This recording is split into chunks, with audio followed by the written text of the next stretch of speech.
Greetings, Mavericks and new viewers.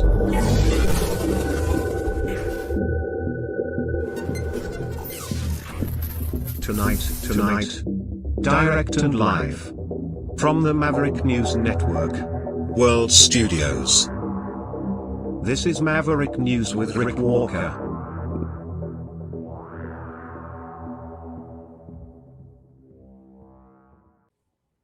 Welcome back, everyone, to the Maverick News channel. It is March 3rd, 2026. Before we begin tonight, I am going to check to make sure we are actually streaming. As you know, we have had some technical problems, and they've been persisting over the last few nights, but it looks like we are live tonight and back on track. So, very strange what's been going on around here. You'd almost think we're under attack. Tonight, the Canadian government being warned cyber attacks from Iran may be imminent as part of Iran's retaliatory strikes following the U.S. and Israel attacks on Iran as part of Operation Epic Fury. Now, day 4, we see U.S. embassies being closed as Iran strikes U.S. embassies. They're under attack tonight. But we have other news as well. Mark Carney over in Australia making deals. He's there for a meeting of middle powers. Pierre Poilievre in London, England. We have that and news from British Columbia, where the BC coroner has called an official inquest into the Tumbler Ridge school shootings. So we have all that and more coming up right here on Maverick News. Stay with me. We have a lot to unpack.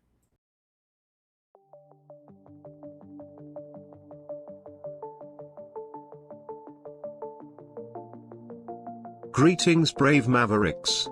Our quest for truth continues. We go beyond fake news. Together we expose propaganda. Together we pull others out of rabbit holes. We are Maverick thinkers.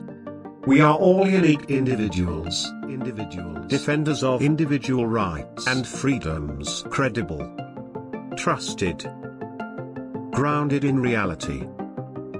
Maverick News, defending free speech, Donate at freedomreporters.com. Do it now. Tomorrow may be too late. Maverick News. The world is watching.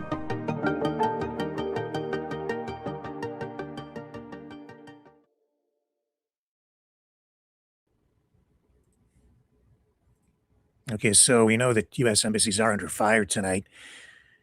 Embassies in Saudi Arabia, Kuwait, Beirut have been shut down as Iran continues to launch drone attacks across the Middle East with the war in Iran against Iran as it continues to spread. The U.S. is also urging Americans in the region to depart now. They've ordered non-emergency personnel in 6 Gulf states to leave.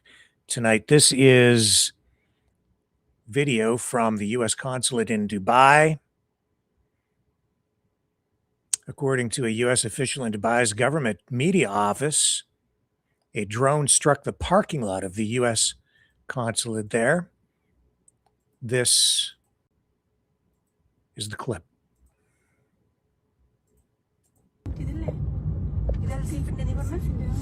Wall Street Journal.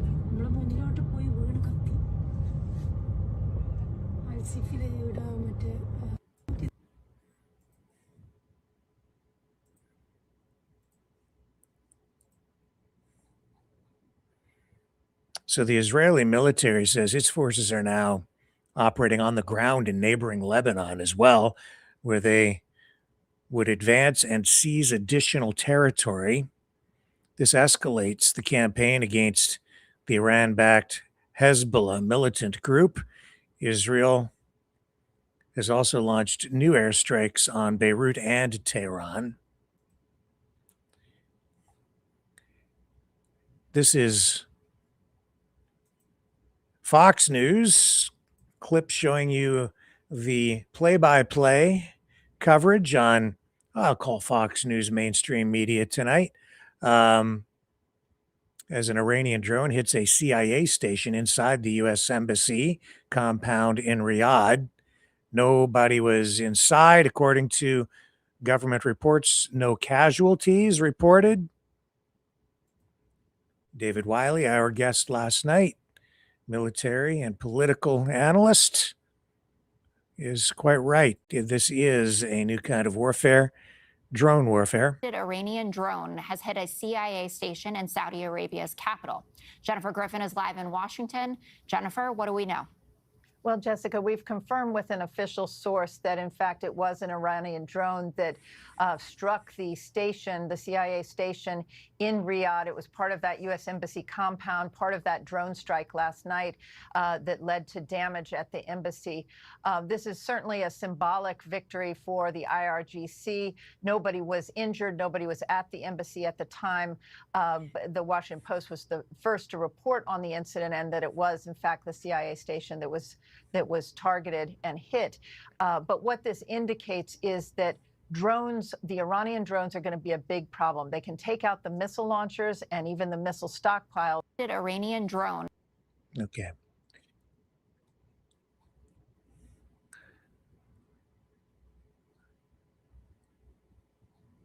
This is the moment when a drone from Iran hit that U.S. embassy in Dubai.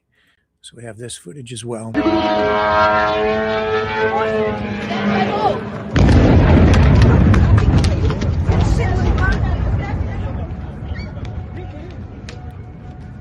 Shit.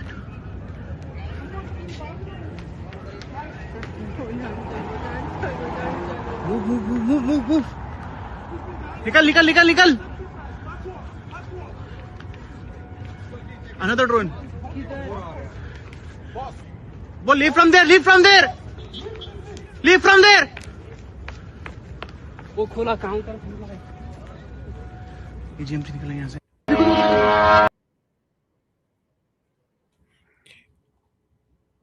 It is a different era. You have these F-35 high-tech fifth-generation fighters. You have cruise missiles, Patriot missiles. You have ICBMs, satellite tracking,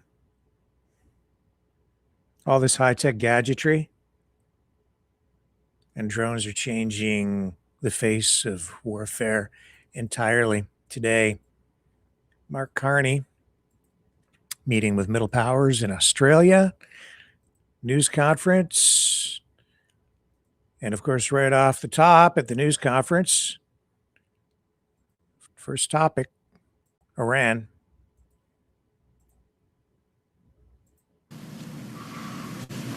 Canada has long seen Iran as the principal source of instability and terror in the Middle East. The regime and its proxies have murdered hundreds, including Canadian civilians, and caused untold suffering for millions of people in the Middle East and beyond. Despite more than 2 decades of negotiations and diplomatic efforts, Iran has not dismantled its nuclear program nor halted its enrichment activities. Canada has long supported the imperative of neutralizing this grave global threat.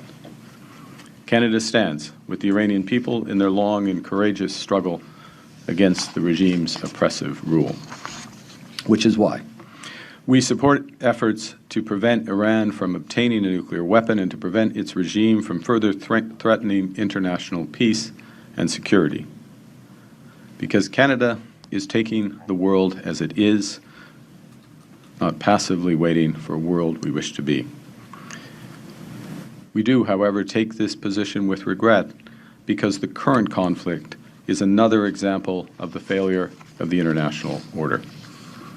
Despite decades of UN Security Council resolutions, the tireless work of the International Atomic Energy Agency, and the succession of sanctions and diplomatic frameworks, Iran's nuclear threat remains.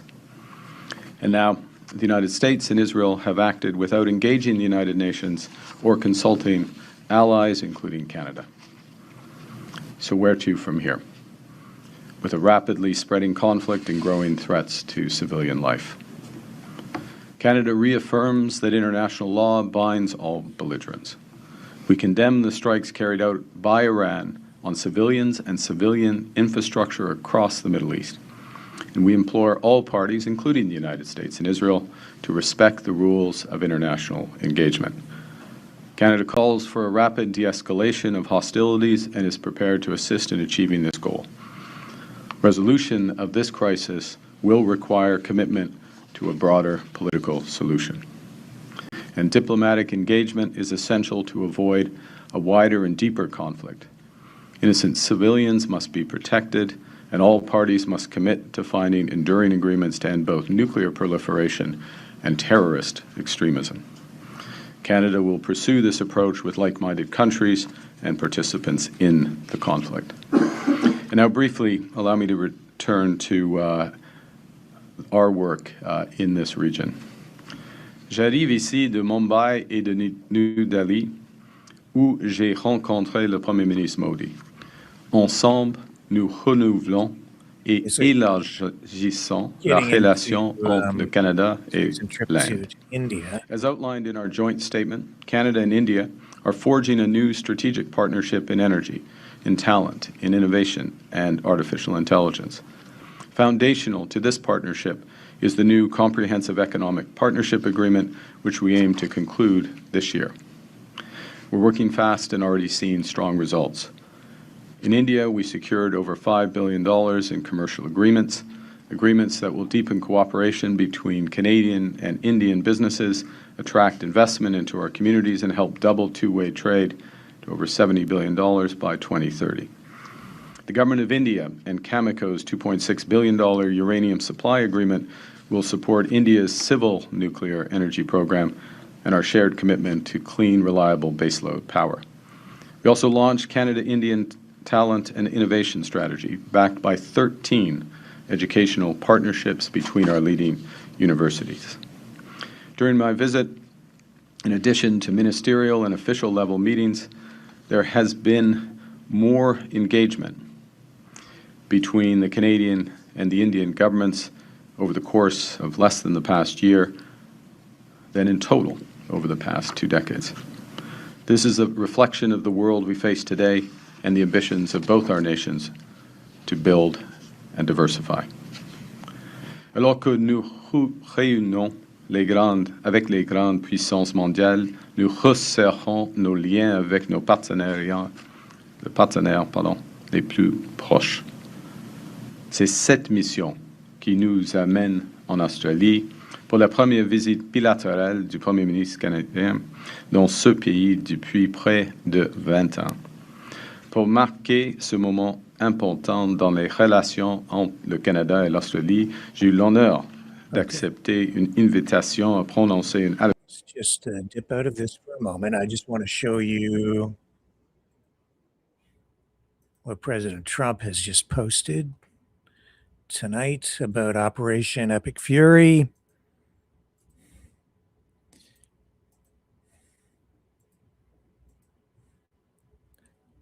Over on Truth Social. Let's do the Truth Social scroll, shall we?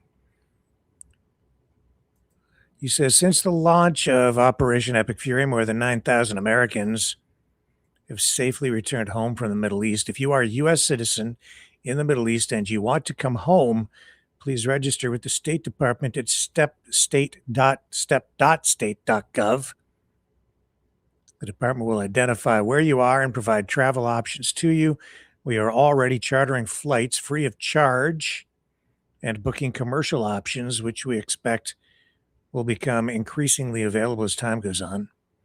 U.S. citizens may also call the 24/7 State Department Task Force at 1-202-501-4444. Step.state.gov.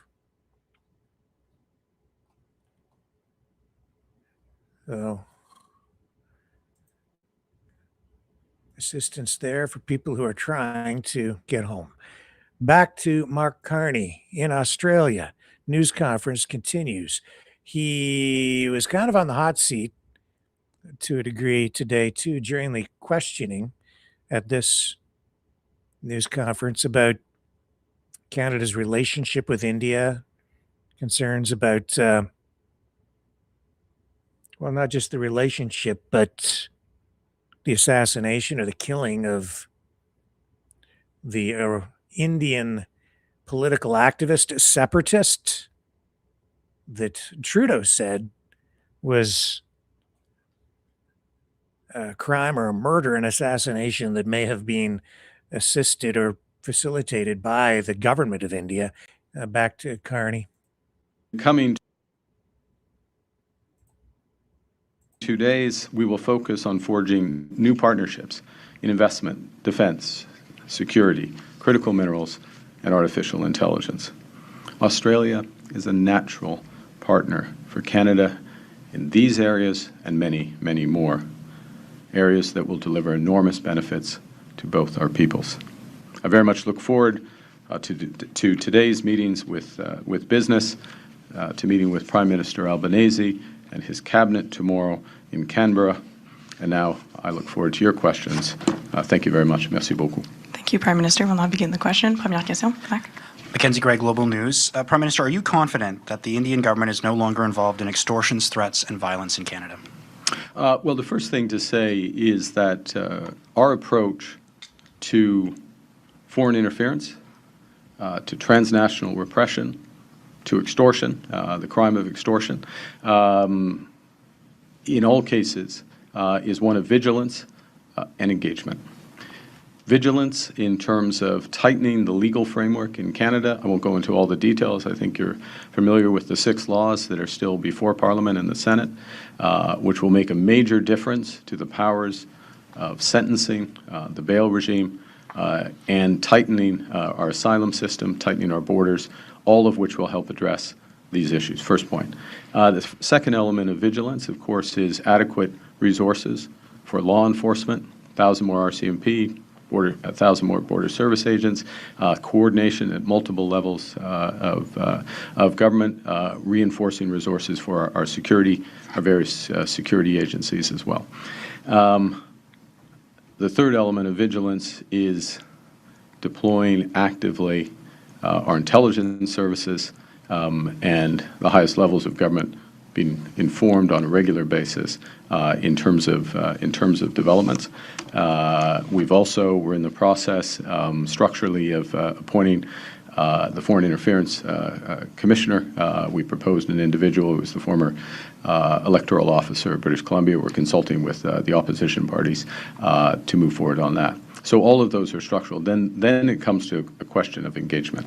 And engagement, to engage, you have to be able to talk to countries where there have been issues, and to raise issues, including at the highest levels, to ensure that the cooperation is there, whether it's extortion or some other form of cross-border criminal activity or security risks. That is what we have done. From the moment that we reestablished a dialogue at the leader level with India, almost immediately we had meetings with our national security advisors. They've been followed up on multiple occasions.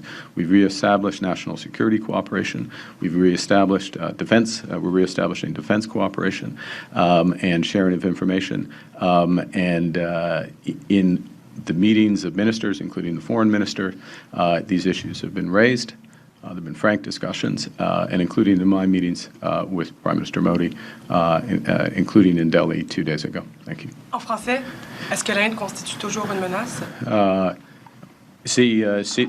let's get back to the English.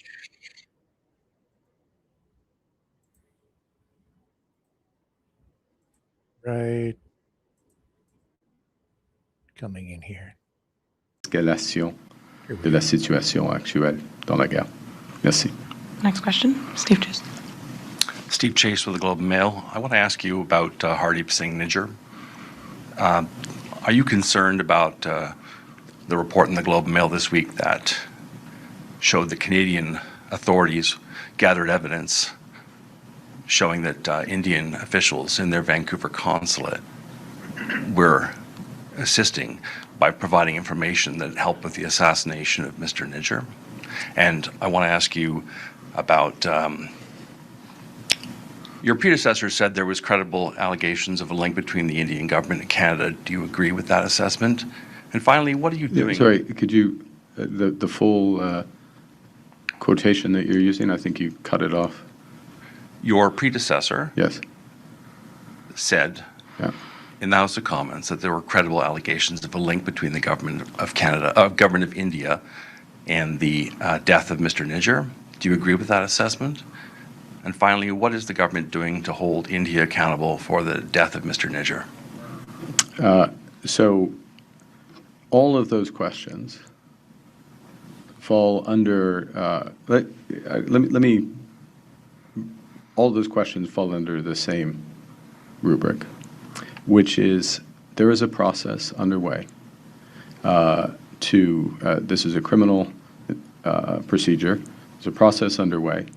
And my job at this point, with respect to that process, is to make sure that I do not say anything that prejudices the prospect of justice being served.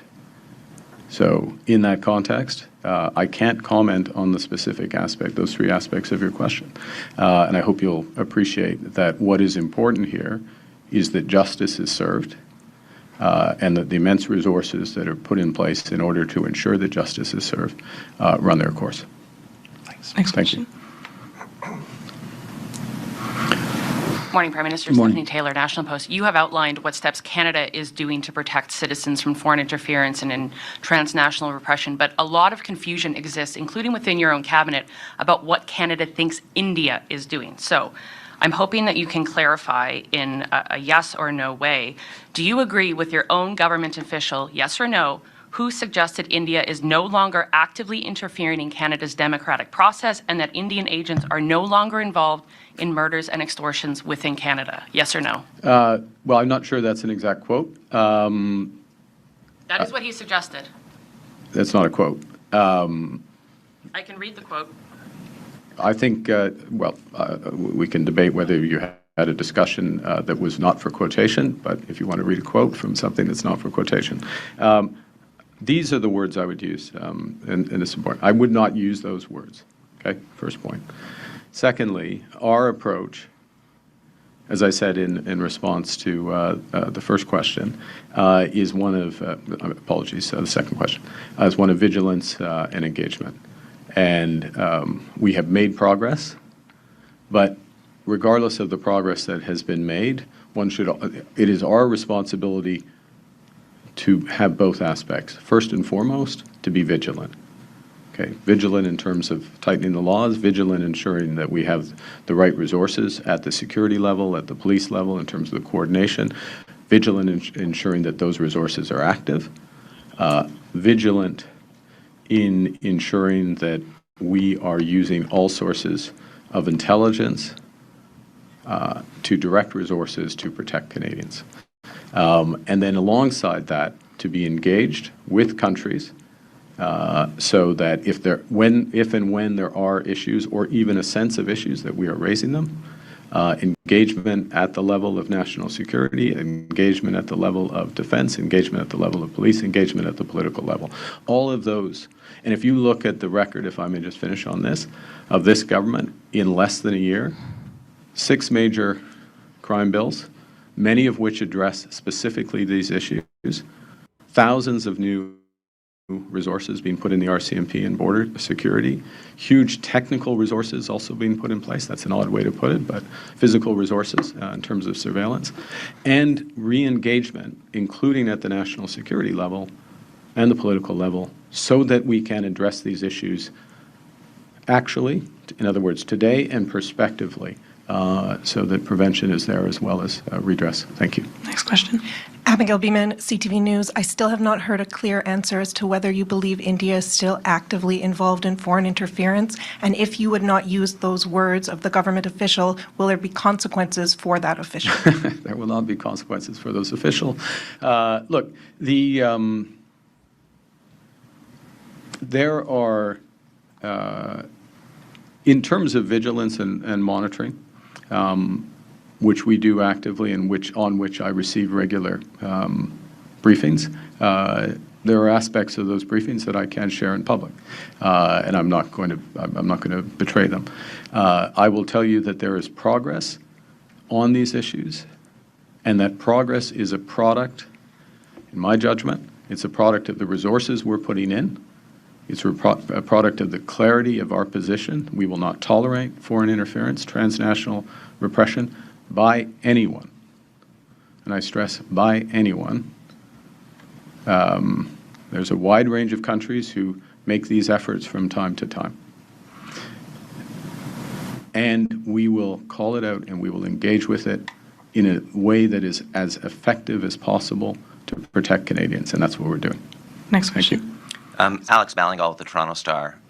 In your Davos speech, you said that one of Canada's principles and the principal aspects of our foreign policy is the prohibition of the use of force that's not consistent with the UN Charter.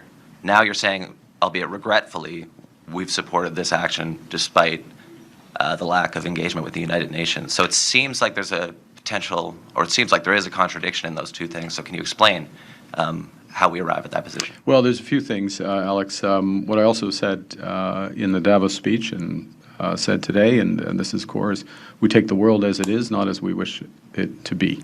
We're not going to passively wait for the world as we wish it would be. We would like international law to always and everywhere be respected. Canada's intention, Canada's policy itself is always and everywhere respect international law. So that's the first point. Secondly, I will observe, and I would take up, and it's not fair to your colleagues, but I would take up all the remaining time in this press conference times 10 if I went through the serial violations of international law by the Islamic Republic of Iran over decades, and all the efforts under the international system to contain those using international frameworks and international laws. It is a failure of the international system that this country repeatedly violated international law, terrorized an entire region, and through extension, the world, including the murder of Canadians. Let's not forget that. Repression of women. The murder of 15,000 of their citizens within the past few weeks for protest. Now, brings us to the question, though, which I think is in your question of the current situation and its perspective relative to international law. And look, the first thing I'll say with respect to that, it's for the United States and Israel to make the case, and for whether or not that is the case. And it's for others, more expert than me, non-lawyer, certainly non-international lawyer, who are more expert to make that determination. And that said, well, Canada was not asked to participate. You know that. We were not informed in advance. We were not asked to participate. Prima facie, it appears that these actions are inconsistent with international law. So we would not have been in a position earlier this week, or the weekend, I guess, to take a judgment that met our standards if we had been asked to participate. We weren't. We haven't made that formal judgment. It's for others to make those judgments. As I said, Alex, we were dealing with the world as it is. So in the context of what's happened, what's been begun, we support the efforts to end the Iranian nuclear program and its decades-long process, regime's decade-long process of state-sponsored terrorism. But we remind that international law binds. It binds particularly with respect to civilian infrastructure, and it binds all parties, should bind all parties. We call for a de-escalation. We're prepared to assist in that. Thank you. Okay, and that's an important point because we've seen other nations, including Britain at first be reluctant or even refuse access to military bases by the United States for launching pads to use as part of this military action against Iran. But as this has, and that's, I think, largely because the justification under international law may not have actually been there.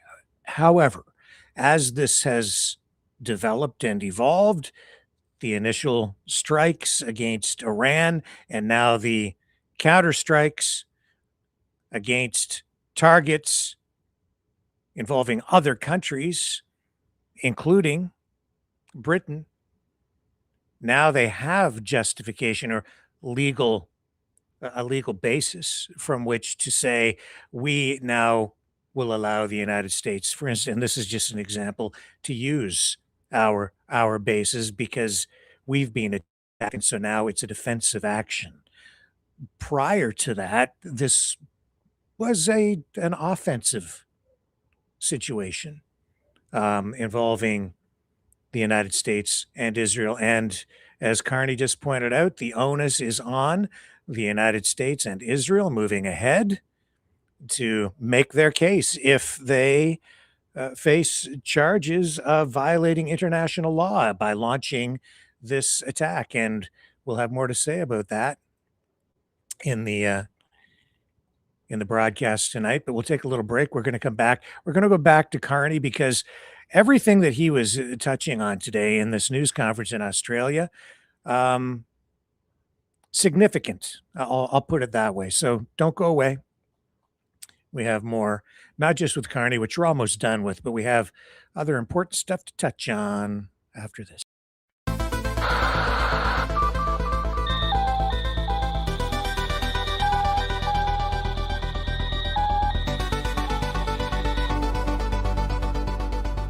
Maverick News isn't just a news outlet, it's a community of truth seekers.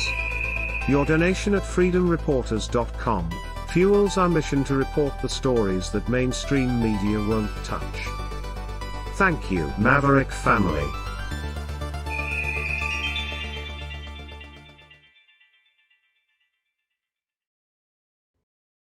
Okay, and I received notification. I'm not looking in the chat, but somebody sent me something that made me look in the chat. You know where I'm going for all those, for everyone in the chat. What the heck is this? I don't know how to pronounce the name. Triffiat proton mail. Daughter just called. I have a new grandson. They named him Maverick. Is this a sign? LOL. Well, isn't that incredible? That's amazing. I'm blown away by that. That is why would they choose that name? I assume that's just a coincidence of some kind. I'm not going to make the assumption that they've named your grandson after the program here, but that's pretty cool nonetheless. So I had to absolutely acknowledge that even before we move on to cover the news of the day here, the other stuff. That's pretty cool. Well, congratulations on your new grandson addition to your family. That's amazing. Great name, by the way. Lots of other Mavericks out there, like the James Garner Maverick, the Top Gun Tom Cruise Maverick. So that's pretty cool. That's very cool. All right, let's go back to Mark Carney in Australia. Pick this up. And they keep coming back to the situation in India because that is a sensitive issue, foreign interference in Canada, and possible foreign involvement in an assassination on Canadian soil, accusations of the Liberal government when Trudeau was in power of protecting separatists, or maybe, depending on your point of view, terrorists, because that's the way the government of India viewed, I think, these people who have been targeted by the government of India, Khalistani separatists / terrorists, given dual citizenship, protected by that citizenship in Canada, and then assassinated, killed on Canadian soil. It's a very, very, very sensitive situation. And then Carney going over to India, negotiating new deals, the Trump administration trying to foster better relations with India, while Canada is caught right in the middle of this political conflict, involving the Indian government and a separatist movement over there. It's pretty dangerous stuff. We probably also, I think, are going to be doing a second in-depth episode on immigration. As you know, we did that about a week ago, I think it was, and we had our guest on, who's a Canadian citizen now, but came from India. His family here brought concerns about immigration, and specifically immigrants from India, Indian immigration, to the surface here on the program. And I think we're going to bring a whole new perspective and additional elements to that discussion in the days ahead. I don't have it scheduled yet, but we're supposed to do a part 2 to that, which I think will open some eyes as well. And back to Mark Carney on this very issue. Ooh, did I just lose him? No, here he is. For this one. JP Tasker, CBC News. Good morning, Prime Minister. How are you? Good. We'll take 3 just so there's not a rebellion behind That's you, JP. probably a good idea. Yeah. What was President Trump's reaction to you supporting the airstrikes on Iran? I haven't spoken to the president. What does that say about your relationship? The president's. I don't think it says anything, to be honest. Next you question. Receive nothing from the Americans? Look, we take a position. Let me just make a clear point. We took a position, not asking for something. We took a position because we view the nuclear threat and the export of terrorism of Iran over decades as one of the gravest threats to international peace and security. And the Americans and the Israelis haven't taken this action in that limited sense. We supported that aspect. That is not a blank check. That is not us participating. That is not us asking for something in exchange for that. None of that's true. That is just a straight-up position. Thank you. Next question. Prime Minister Brian Platt from Bloomberg. What we know so far is that Iran's supreme leader has been killed. Many other senior officials have been killed. Do you have a position on what replaces that in Iran? What kind of regime comes next? Do you want to see a wholesale regime change here, or is stability more important? Well, look, we have long wanted for decades and continue to this hour that the will of the Iranian people is respected, and that a government consistent with the will of the Iranian people comes in place. How that would come about, that's I don't have. I mean, it's an exceptionally complex situation. I'm not inserting a war aim into a conflict that others started. Catherine.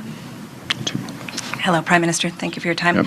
I wonder if you can just help us better understand Canada's position about what is happening at this moment. There's been a call for a ceasefire. We heard from your ministers. Is Canada explicitly asking the United States and Israel to stop as well, making those cases to their officials? And also, the United States has made a call for the people of Iran to rise up. What is Canada's position on that? Well, I'll just refer to my answer to the previous question on the second. And with respect to the first, any cessation of hostilities, whether you call it a ceasefire or cessation of hostilities, full de-escalation, it takes all sides in order to do that. As I said in my comments, in our judgment, that will take a broader diplomatic effort.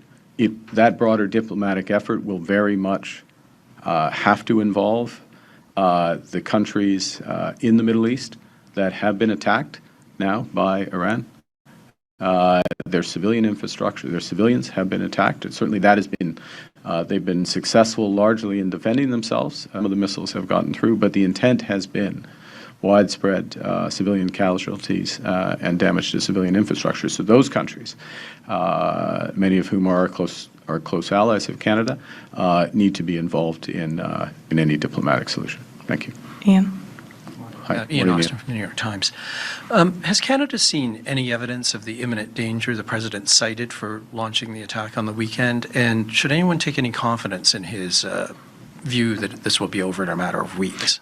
Well, Ian, I'm on intelligence. I can't share intelligence that we've received. It's not appropriate, particularly within broader intelligence circles that we may have received from others. So I can't comment on that aspect.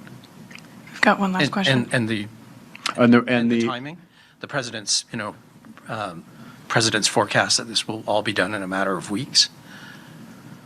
I won't speculate on it. What I would say is that, in our view, that the efforts should begin now to de-escalate the situation. And Ian, as I referenced in my previous answer, that needs to involve broader parties than just the United States, Israel, and Iran. We'll do a last question to Ilya. Prime Minister Ilya Gridner, Financial Times. Do you see this war as a war of choice or a war of necessity? In particular, we had the president saying that the nuclear program was obliterated earlier this year. Now you're saying it was an imminent threat. So we're trying to... I didn't say imminent threat. Well, is it a threat or it wasn't a threat? Iran having a nuclear bomb is a massive threat. It would be the biggest threat. This is, again, okay, let's be realistic. This is a regime that is the biggest exporter of terror in the world, that has for decades terrorized the Middle East, that has killed scores of Canadians, murdered scores of Canadians, tens of thousands of its own citizens, repressed women in its society. It has sought persistently, and you'll remember the JCPOA and all other efforts has sought persistently to obtain nuclear weapons. Nobody has a civil nuclear program that's buried a mile beneath the desert. So that is a threat. The exact timing of it, the exact aspect of it, I'm not privy to all the information in terms of that. I would remind Ilya that Canada was not consulted on these hostilities. We're not part of it. We're taking things from the position that they are today with the actual, and in terms of the desirability of eliminating that nuclear threat and the capacity to export state terror, that we support, but we remind all belligerents of their responsibilities to protect civilians, to protect civilian infrastructure, not target civilian infrastructure, and we call for de-escalation of the conflict. Thank you, Prime Minister. This puts an end to our press conference. Thank you very much. Merci, c'est ce qui m'a fait la conférence de presse. Thank you.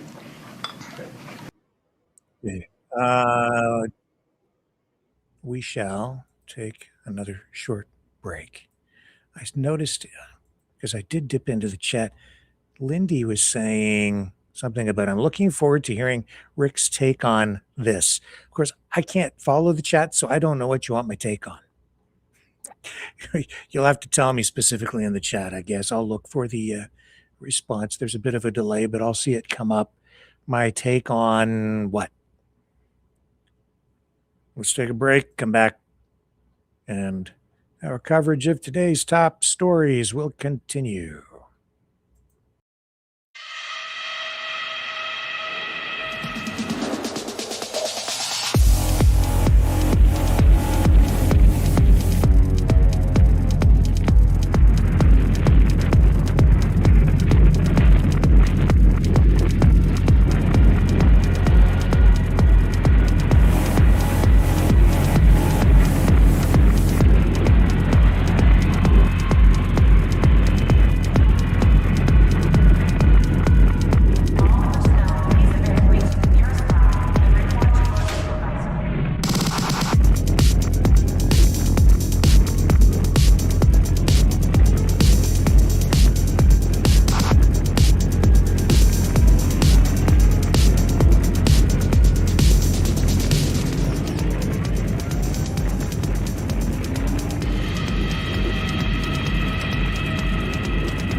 Maverick News.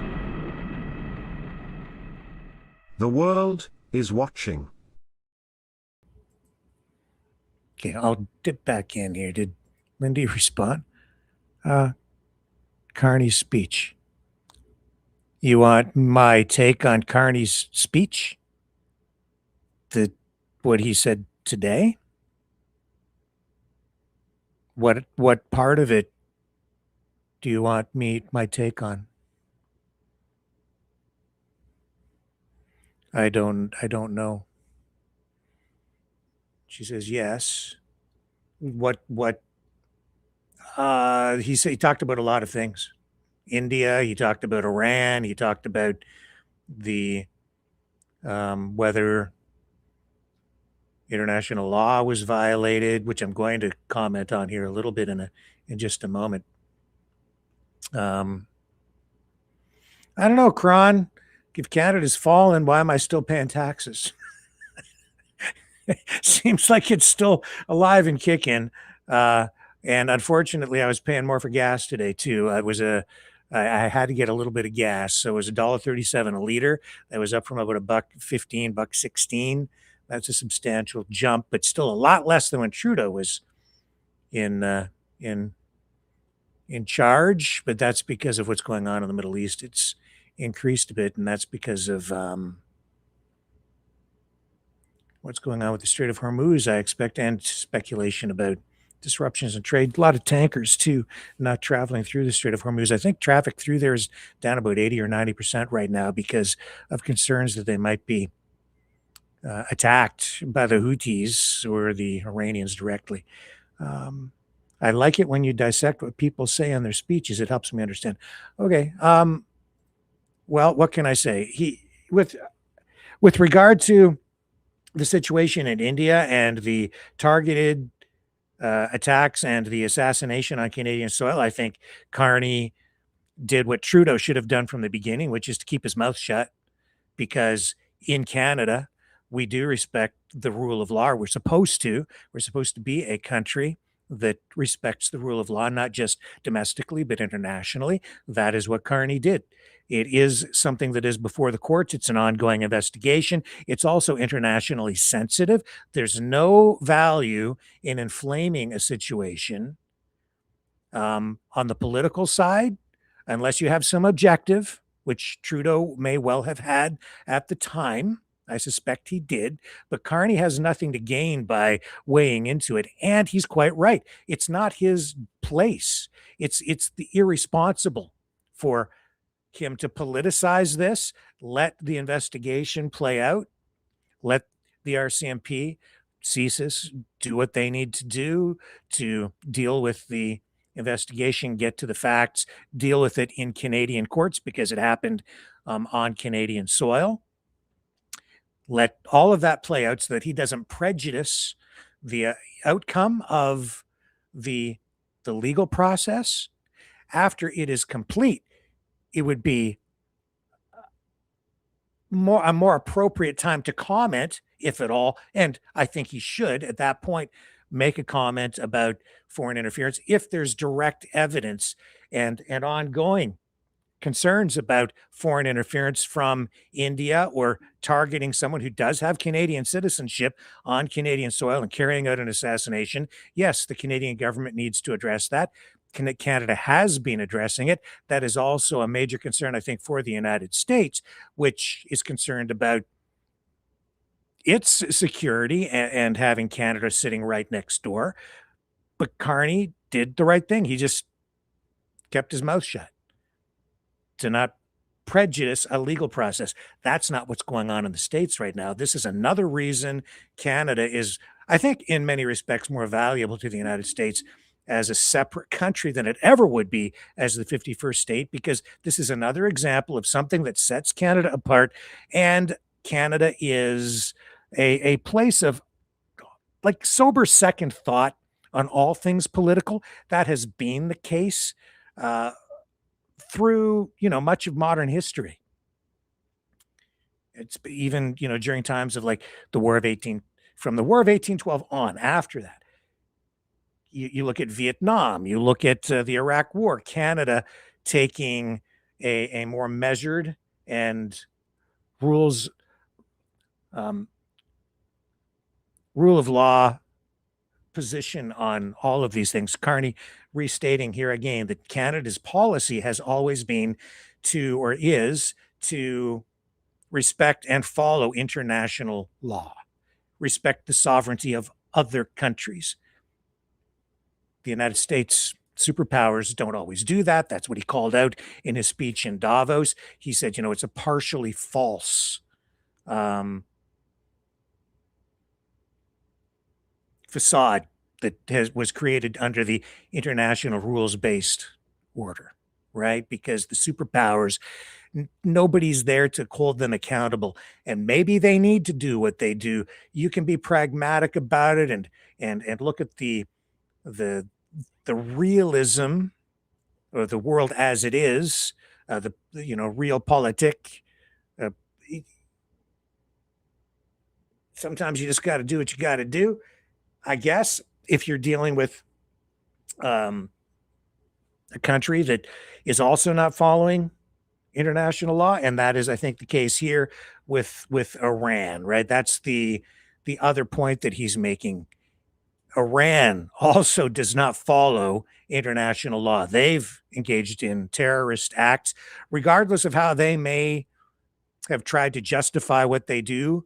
These are still terrorist acts where they have killed people from other countries and even their own citizens. And that's a violation of human rights, international law. And while they are a sovereign country, at some point, that in itself may justify military action against a regime like Iran, which is why no one is shedding a tear for the killing of the Ayatollah, whose name I hear people pronouncing it many ways. As a Canadian, with the way that I pronounce his name, I know Khamenei is the way a lot of people pronounce it. I've always kind of pronounced the K to some degree. Khamenei. It's a different Ayatollah, by the way, than the one that was in power back in like 1979. Also tonight, in reference to that, I think it's his son that they have now tentatively seeing reports that he may be the successor, appointed to fill the shoes of the now deceased Ayatollah. I wouldn't want the job. I'd say it's a very dangerous position. But also, that being said, I also highlighted that what's been going on, what has happened in Iran is sort of upside down. Normally, you see these conflicts develop on the ground. You see military strikes, you see military assets taken out. There's almost like there are rules even in war. One of those rules always seems to be that you don't always go right after the king and assassinate the king or kill the king right off the bat. Diplomacy, then skirmishes, for whatever reason. You can look back at the etiquette of war, I guess. And I think honestly, the reason through history that one side doesn't directly immediately go after the king or the president of another nation and have that person taken out in an assassination or a straight up bombing raid is because if you do that, it puts a target on your back too. So they have this unwritten code of conduct where they don't kill each other. They send us pawns out to do the dirty work and get into the trenches and put our lives on the line. But that's not what Trump has done here. He has, first he went and took out Maduro, kidnapped Maduro, took him to New York to stand trial in an American court, by the way. That in itself is a violation of international law. It's a violation of sovereign territory. But under the Dunroe Doctrine, they don't care. They've gone in and they've done it anyway. You've seen these extrajudicial killings on the high seas where they've just taken out these boats, which clearly don't have enough fuel to reach the United States, saying that they're an imminent threat to the United States because they had drug dealers on board. There are some concerns there as well, but if you're Godzilla and you're the superpower, what is anybody going to do about it? Anyway, that's where all that stuff sits. Other countries like Canada, the UK, all these other countries, as I said to David last night, Trump's approach to international diplomacy has been disruptive. It's been disrespectful. He insults everyone. He's terrifying all of the best friends of the United States, even family like Canada, terrifying us, attacking us. It has developed huge cracks in the alliance. And yet, even as he has done all of this, Canada's still very much aligned with the United States.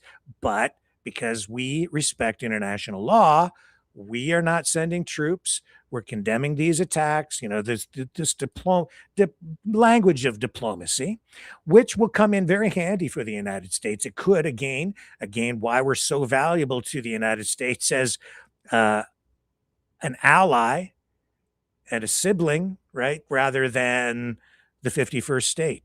If we're just part of the United States, they lose that other voice in the court of international public opinion and the court of international law. Canada can lend its support to the United States and still adhere to international law and play a role of diplomat, I think, too. So that is an advantage to the U.S. But the UK saying, Keir Starmer saying, they've learned from the Iraq War. They didn't just jump into this right off the start because they're being very careful about the way they approach this. They want to make sure that they're on the right side of international law because some countries still trying to follow the rules-based international order so that everything doesn't just deteriorate into the law of the jungle. But Donald Trump clearly doesn't care because he has so much firepower behind him. He's on a timeline. He's getting old. He's sick. He's not very well. I can show you pictures here of some other pictures sent to me. I don't know how long the guy's got, honestly. I was poo-pooing this. I thought this is not really this is probably not a real concern. It's probably propaganda. But no, there's something wrong with him. Like physically, I think that he is not well. There's like he's got something on his neck, some sort of sores developing now. He's not very well. And there are signs that even at times he's slipping mentally. He's old. And it's a very stressful job. Now he has all these wars going on, but this is the thing. He's not very well. I think he's rushing because he knows he's got a limited amount of time. Every president starts with, a certain amount of minutes, right? That they have in their presidency. And how they spend those minutes determines what their legacy will be in the end. He doesn't really have that much time because he just gets elected. He comes in, he hit the ground running hard. You saw that. Now we're coming up to these midterms. He's at the end of his first year. He doesn't have that much time when you think about it because he will, like 3 years. And out of that 3 years, how much time does he really have to do things? And out of those 3 years, as you get near the end, then you get into the whole political cycle again, where there's going to be jockeying for position. Who will replace him? Will J.D. Vance, be the candidate to replace Trump, or will something happen? And will he suspend democracy, as some really fear, and there won't be another election? And then we'll end up with some sort of a dictatorship. You can believe it and take in anything you want. I don't know. I have a lot of concerns all the way around. I just see that it's always flooding the zone and it's pedal to the metal, all gas, no brake, as Steve Bannon would say, every single day. I can't keep up with the news because it isn't just Trump. It's this whole political machine, which is working every day in, day out, 24/7, I think, to affect a complete transformation, not just of the United States, but the world. It is that ambitious. That's what we are dealing with here. And not all of this is good. What's going on in Iran right now, I think, is very, very disruptive, and it's very unpredictable. I said last night with David, and I think this is true. He's rolling the dice here. He is taking a huge gamble. He's down on the polls. He does need public support to continue his agenda. He needs success in the midterms. Otherwise, his administration could be neutered. So he needs Republicans in place to back up what he's doing. And I think that's partly what this war is about. Because we don't know what the hell this thing is really about. We don't really know what the objective is, except distraction, of course. But he's rolling the dice. I don't think that the public is going to be that supportive of it. And speaking of international law, did you see what Marco Rubio had to say yesterday about the justification for this attack on Iran? They keep changing their story. First, it was they have to take out the nuclear program. So they had Operation Midnight Hammer, and they obliterated the nuclear program. But now, well, maybe not. And yes, we did, but no, we didn't. And now then it was maybe regime change. But Pete Hegseth stands up at the podium and says, no, it's not about regime change, but the regime sure did change, because it is partly about regime change, although it's also about politics at home. And then Marco Rubio stands up yesterday and says, well, the reason we had, and this is not justification for anything, but he says the reason we had to is because, I'm paraphrasing, I'm going to get the clip for you. Israel, we knew that if Israel attacked Iran, Iran would attack the United States. So we had to attack Iran before Israel attacked Iran so that Iran wouldn't attack us. That is not justification under international law that's not justification for anything, period. That is a dog's breakfast, is what that is.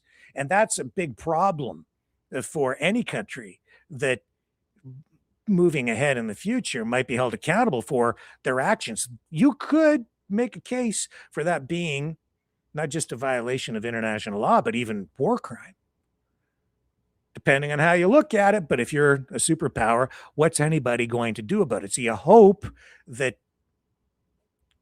the United States is taking a position here and taking actions that are noble, in good faith, aimed at doing good in the world, even if they're violating international law.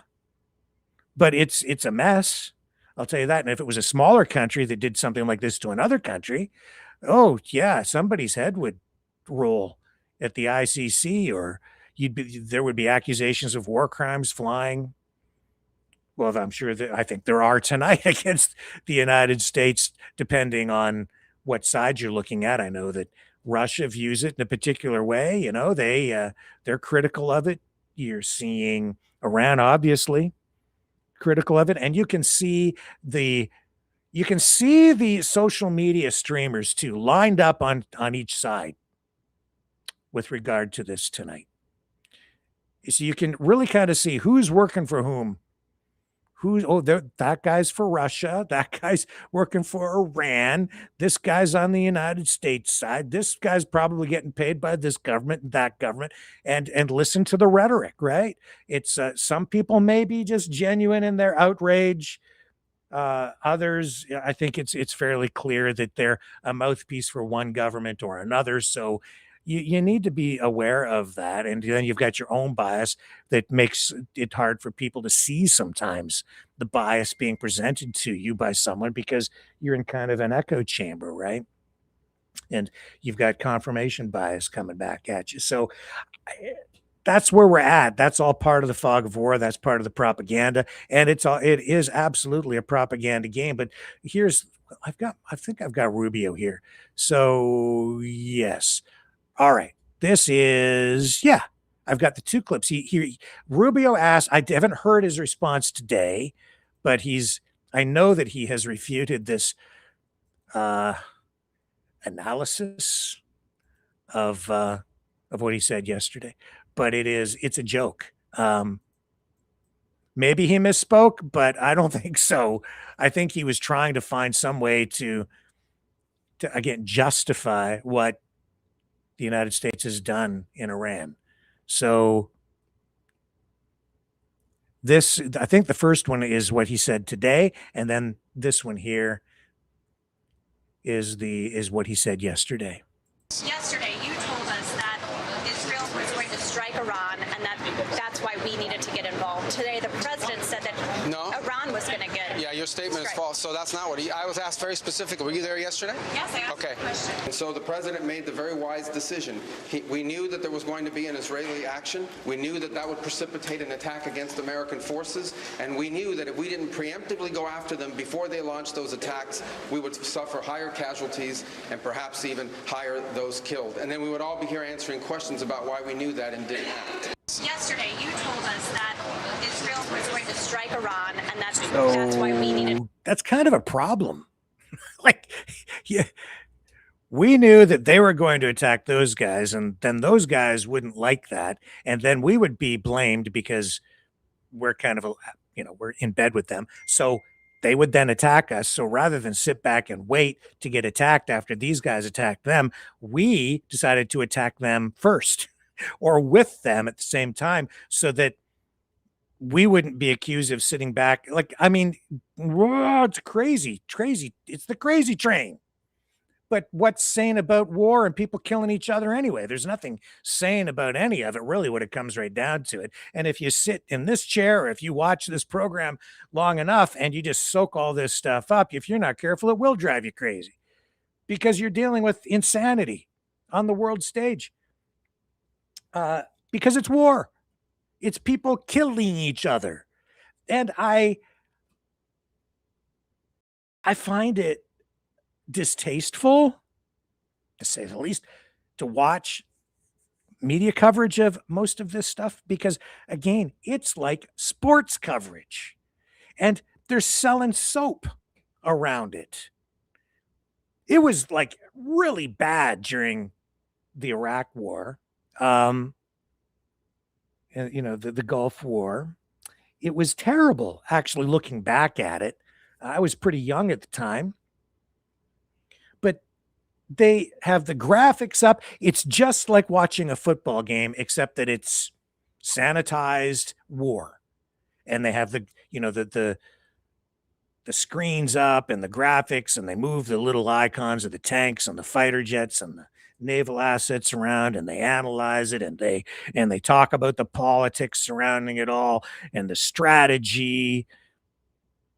But they never really show you the true horror of it, and the bodies and the wounded people and the families ripped apart, the human cost. In Vietnam, it was somewhat different because I remember some of it, but I was too young to fully appreciate what was going on. That was a war that came into our living rooms in the United States especially, but also Canada, through television at the time. But the United States learned a lesson. Don't allow that to happen. There was footage of the horrors of war on television, and it was too real for people. That's why support for the war during the Vietnam era evaporated, because people could see it on the 6 o'clock news over dinner.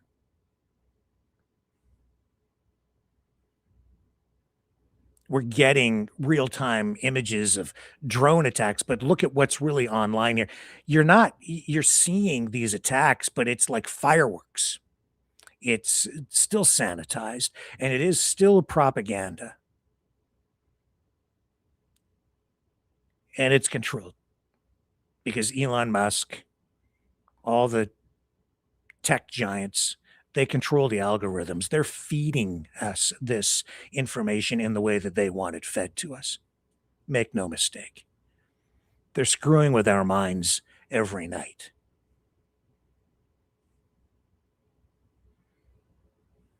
It's also distasteful. It's gross. What did I say? It was the first day of the Iran war. I highlighted that it was that on X, Twitter, they had the most engagement, the most people on the platform ever. It was a record day for Twitter. They make money when they get the ratings.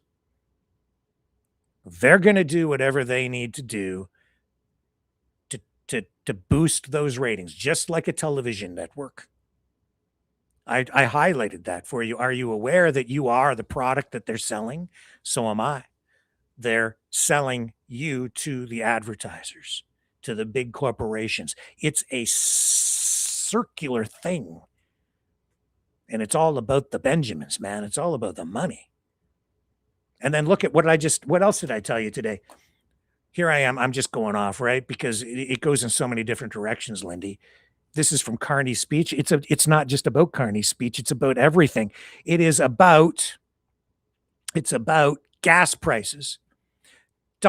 People go, oh no, gas prices going up. Donald Trump doesn't care. You think he hasn't thought of that? He already made the decision. You heard Marco Rubio say that Donald Trump had already made this decision because he knew. I don't know if he said it there, but he said that Donald Trump had made the decision to do what he was going to do because he knew Iran was going to do what they're going to do. But he's already assessed the impact of this on the economy, and he has determined that it will be good for the economy. And it is good for the economy. War is good for the economy.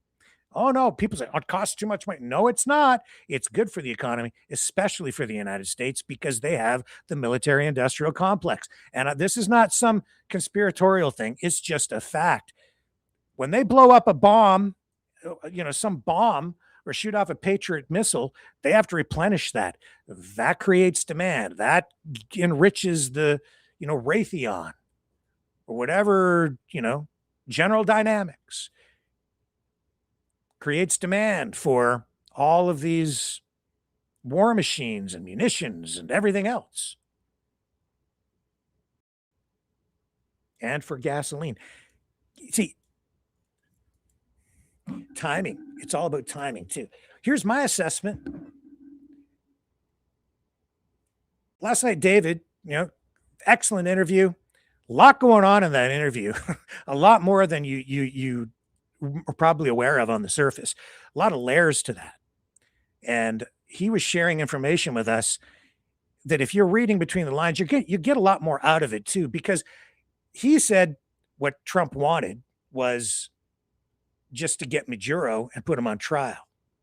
And David is very connected politically, so he's an extremely valuable person to have on because he brings so much depth to our broadcasts. So I'm extremely grateful for his input.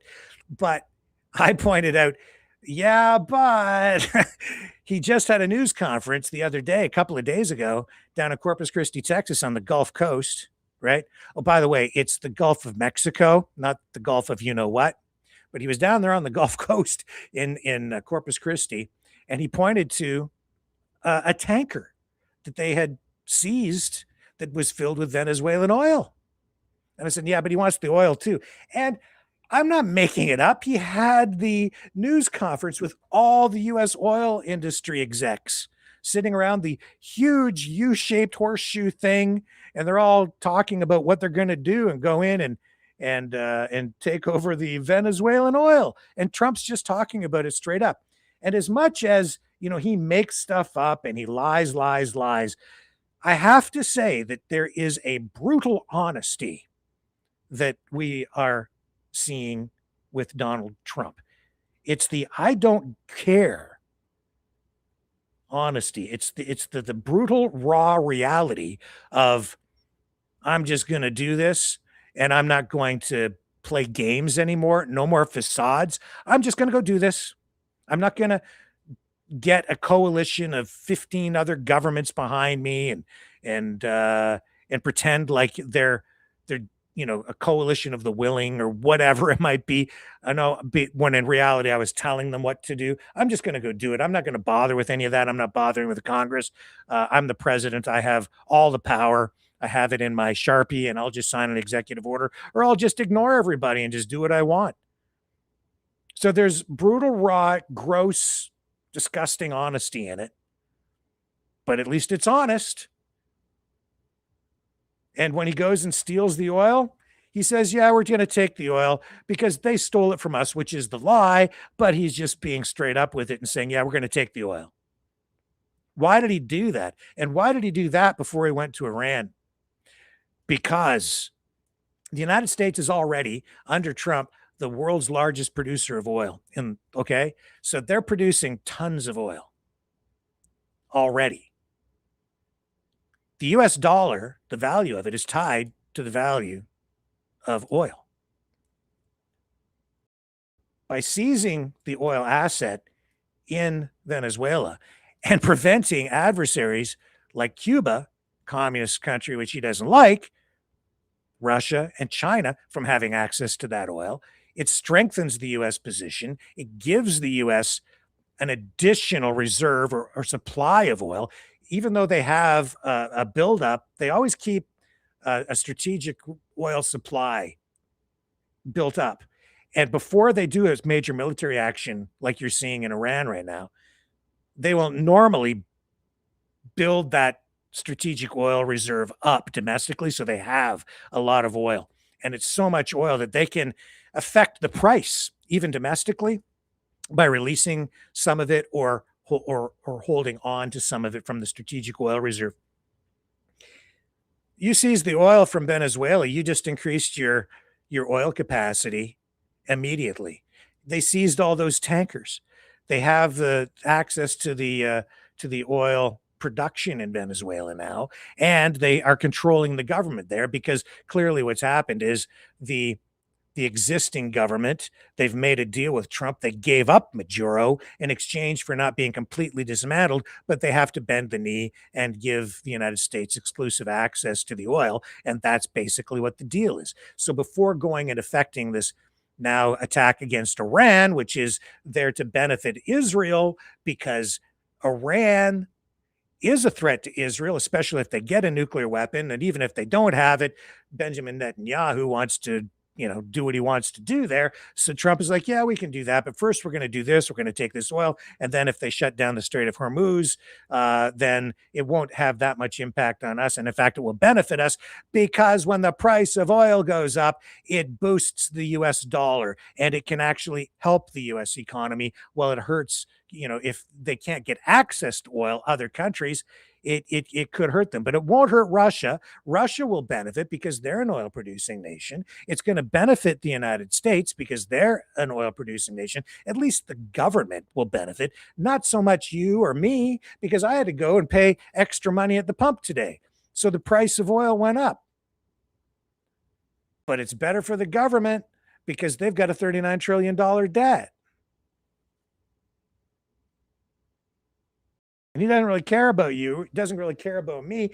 He cares about his legacy. He cares about himself. He cares about his corporate oligarch friends. He cares about those U.S. oil companies. They're all making bigger profits as the bombs drop. It's a nasty game. And that's just one element, the oil prices. Keeping in mind that Iran itself only produces, I think it's like 3%, 4% of the world oil supply.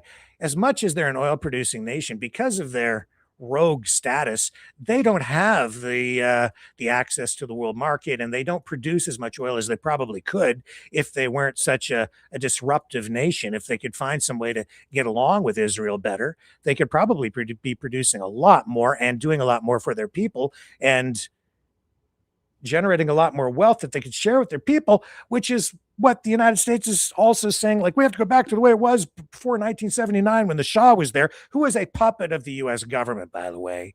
So anybody just telling you that it was like, oh, remember what it was like before 79 and how it was all westernized. The reason it was westernized and the reason women were wearing Western style clothes and the society looked so much different at the time is because that government was a puppet government of the United States. Because it was an oil producing nation at the time too. So it was never really completely free. Freer maybe, and maybe the people, I'm sure that the people were in many ways better off, and certainly better off because with what came after in this theocracy, a lot of people killed, political oppression, women oppressed, terrorism as one of the main tools or strategies used by Iran over many years to fight back against superpowers, making them an international pariah on the Western side, and then aligning with communist countries and more authoritarian regimes. This is, again, it's a nasty, nasty business. It is a blood sport, and the blood is being spilled tonight. There's some raw truth for you. And you can sit and applaud, and I'm not crying because the Ayatollah was taken out. I remember 79, and I remember the Iran hostage crisis, and I remember Canadians being killed by the Iranian regime, and I remember the terrorism. But I also remember what the United States has done.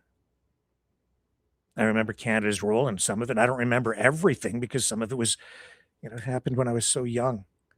I wish I'd been able to pay more attention so that I'm even better versed in this stuff than I am now. But that's my take. And so Carney and what he said today, it's important. Because even though Canada is a smaller country, and even though Canada is, viewed, I think, as a puppet government in many ways of the United States already, we're not quite, because we're a unique country. We have more power than a lot of middle powers. We do need to be very careful how we interact with the president, but because of our relationship with Britain, our linkages there, which I don't think we ever should give up because we do live right next door to the United States, and the people pushing for that, you got to keep in mind that the people pushing for that are getting cues and incentives from the U.S. side. There are people on the U.S. side that so want us to sever those ties with the U.K. because then we will be weaker. Being connected to the UK is absolutely an advantage, but don't let anybody tell you that Canada isn't its own sovereign country, because we do have our own foreign policies. We do make our own decisions. We are a sovereign country. The people telling you otherwise, who say that Canada is just a myth or Canada is just a lie, those are the people who are lying to you, because they have a sick agenda. And then even last night, David said in our interview, they have to make sure that Canada doesn't become a launching pad for drones against the United States, like Chinese drones. I took note of it, and I understand the concern, but my God, we are not a threat.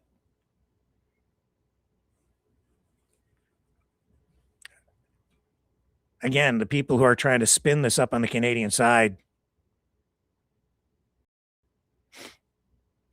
49,000 Chinese electric cars do not a launching pad for drones against the United States make. Dangerous rhetoric. And David, friend of the channel, I think friend of Canada, I understand the concern. Let me just reassure everybody, I'm certain that Canada is with the United States. You're hearing it from Carney tonight. We're with the U.S. on this issue, even though they may not be following protocol, maybe not doing it the right way. We still support the objective, which is to make the world a safer place. Ultimately, I hope. But that being said, I'm still very critical of what Trump is doing because of the way he's doing it. I don't agree with it. I think it's damaging the United States. I highlighted that in the interview last night too. I don't like it because it is fracturing the long-standing alliances and, more importantly, the friendships between nations. And as much as we heard that phrase again last night, peace through strength, truth in that, you know what is even more resilient than that?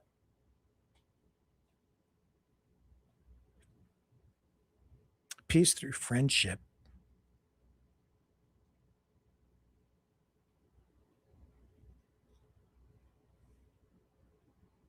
And strength through peace.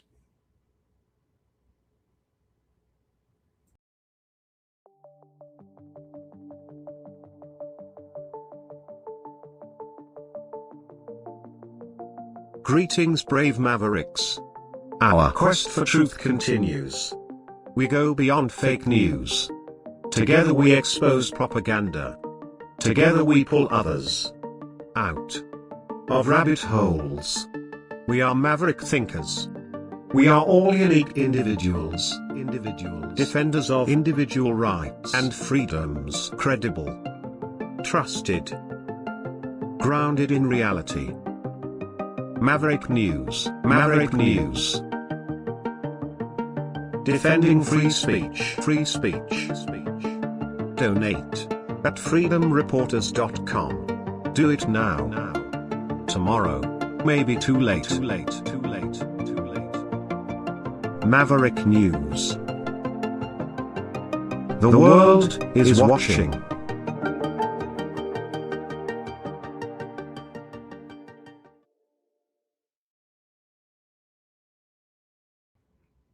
Was that what you were looking for? Was that what you were looking for?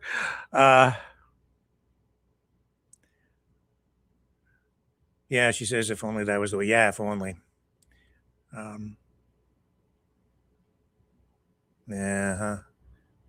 Anyway, I hope that's my take at the moment. Subject to revision in the days ahead.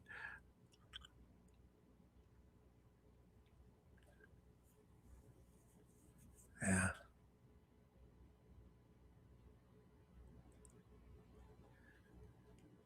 A lot of fear mongering going on out there too, guys, and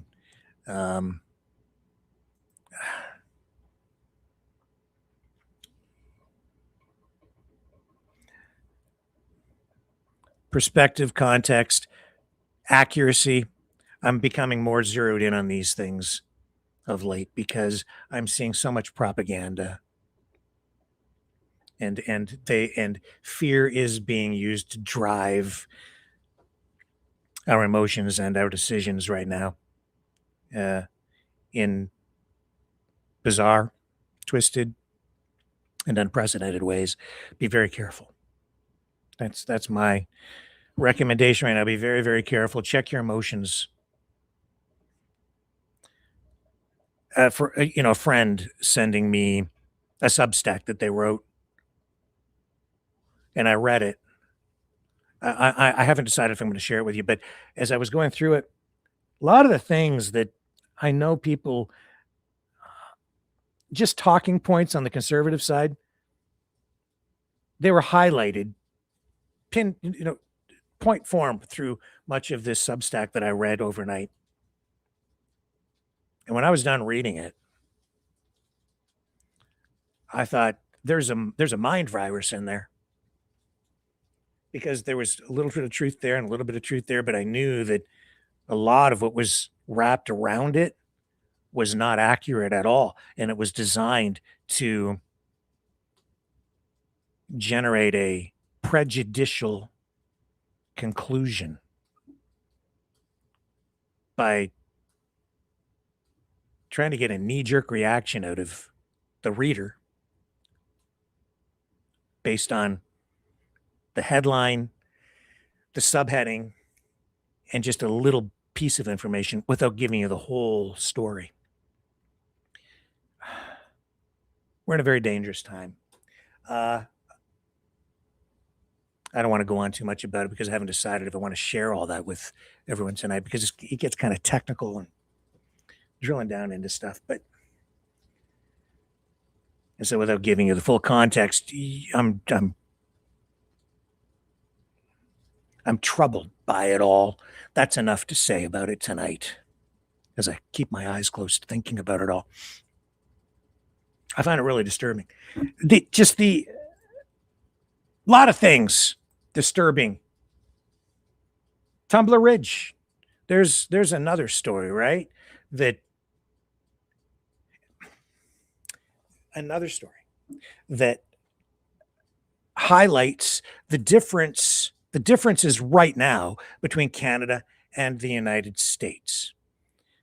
Today, the coroner for the province of British Columbia announced that there will be a coroner's inquest into the Tumbler Ridge shootings. At the school, the shooter, Jesse Van Rootselaar, bringing to the surface all of this controversy surrounding transgender issues and gun rights, gun violence, mental health issues. The list goes on. I'll bring you the statement and the question and the Q&A with the coroner now. This is here's the thing. You know, the way Canada is handling this situation at Tumbler Ridge is very different than what we're seeing on the US side right now with the Trump administration. Because with this tragedy out in BC, we are now going to go through a very formal process of fact finding to try to determine if there are things that can be done to prevent this from happening in the future. And this is what I've been saying from the beginning. We need to get to the bottom of this. We need an investigation to determine what was the cause. What was it that set this Jesse Van Rootselaar off to go and kill these people, these kids? It's not enough to just sit back and say he did it because this person was a transgender person. It's because they're crazy. That's not enough. You don't know. I don't know. Is that why? Was it because of medications? Was it because of something happening on social media? Was it because of, I don't know, somebody suggested bullying, psychological reasons, mental health reasons? We don't know. We also have an opportunity here to review how police responded, EMS, hospitals.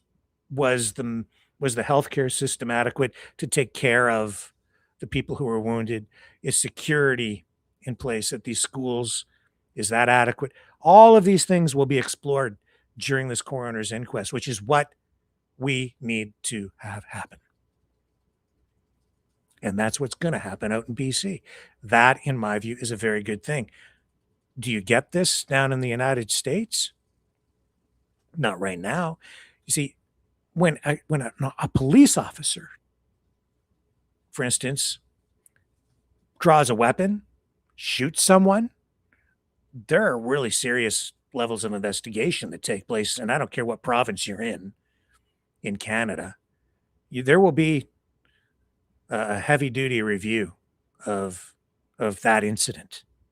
But down in the States right now, with ICE, you have people killed in the streets, shot in the face, and then you get these powerful politicians and bureaucrats in positions of power who almost instantly come out and make public statements with declarations stating that it was for this reason or for that reason, and making some sort of ruling in the court of public opinion before there's even a complete investigation that has taken place. And in fact, it seems like there really, in many of these cases, there isn't a complete investigation. And then they just move on to the next incident. And that's because of the politics. I've said for a long time, Canada we here in Canada, we import a lot of our problems, our political problems. It's like we get so much US media that we have to have that problem too. Whatever it is that's going on down there, we have to make that a problem here too. It's like we graft it onto our country because we just can't be left out. We have to have that grief as well, whatever the issue might be. And we do have these problems up here, but you think about it, whatever is, they kind of set the trend, right? It's like whatever the new food in California is, some new food that comes out with, I don't know, it could be like, I don't know, barbecue chicken pizza. Is that something that was invented out in California? And then it finds its way up here to Canada. We got to have that too. All the styles, all the new stuff starts out in California. And it's so too is the case with politics. But we get a lot of our problems that way because we're exposed to so much of that. But we do deal with things, I think, in a more productive, constructive way. And I think is better. Let's go to the statement from the coroner. And I hope this does help the families. I hope it helps the community out there. I hope it helps our country. Keeping in mind that this is what's going to happen here. In case you're not familiar with what a coroner's inquest is, it's a fact-finding mission. It is not a criminal trial, although it is a legal proceeding and it has all of the earmarks or the overlays of a trial. It's not a trial. It's a fact-finding mission with the objective being, what can we do better in the future to deal with these situations more effectively or prevent them from happening again in the future, period. And so many people with so many questions, and hopefully this process will give people the answers they're looking for and help in the healing process. As you all know, February the 10th, 2026, marked a dark day, not just for us in British Columbia, but for all of Canada. 9 people, 6 of them just children, lost their lives in a senseless act of violence in a small town called Tumbler Ridge. A community has been left reeling and families have been devastated by what is now one of the deadliest mass shootings in Canadian history. I recognize the profound loss experienced by those in Tumbler Ridge and the Tumbler Ridge community at large, and my heart goes out to the families of Shanda Avuana Durand, Zoe Benoit, Takeria Lampert, Abel Mwanza, Ezekiel Schofield, Kylie Smith, Jennifer and Emmett Jacobs. I don't know about you, but my hairs on the back of my neck go up when I say these people's names. It's tragic. I cannot begin to imagine the grief you are experiencing, and I wish you the comfort and peace, all the comfort and peace in the world, what I'm sure will be a long journey towards healing. The tragedy in Tumbler Ridge prompted widespread discussions about mental health, public safety, and how future loss of life may be prevented. I've reflected carefully and deeply on the events in Tumbler Ridge, on what led up to them, what took place, and the impact that followed, and continues to do so. That reflection has underscored for me the unique role that the coroner's service plays in examining deaths openly, thoroughly, and in a way that maintains public confidence. In keeping with that role and recognizing the questions and concerns being raised by the community across British Columbia and throughout the country, I've decided to call an inquest, and I'm announcing that decision today. Pursuant to Section 18 of the Coroner's Act, I'm directing a coroner's inquest to publicly review the events that led to 9 individuals losing their lives in Tumbler Ridge on February the 10th. An inquest will provide an open, independent forum to examine the circumstances surrounding these 9 deaths, identify any systemic or procedural issues, and make evidence-based recommendations aimed at preventing similar loss of life in the future.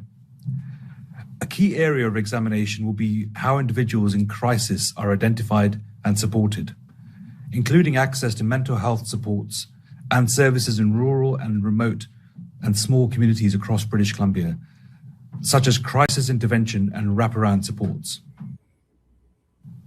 This will include consideration of how mental health services and public safety systems work together to support people experiencing complex mental health crises, including broader issues of community awareness, education and support, and matters relating to gender diversity where relevant to the evidence. The inquest will also review emergency response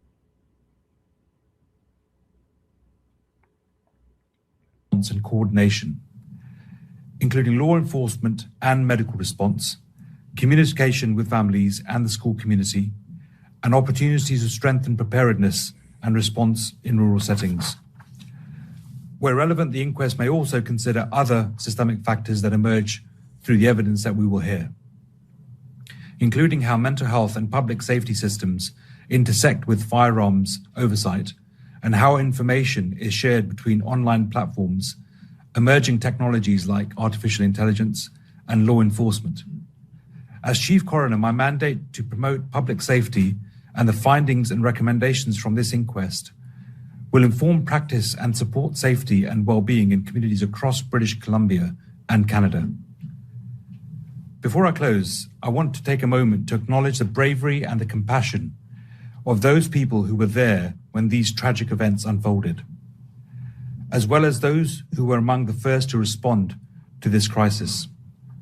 From those who acted selflessly in the midst of immediate danger to try and save lives, to those officers and first responders who arrived within moments to face an unforeseen tragedy. Your courage has been a light in this moment of darkness, and I thank you.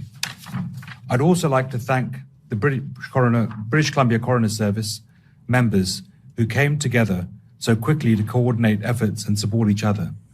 I am grateful that I'm allowed to work alongside you.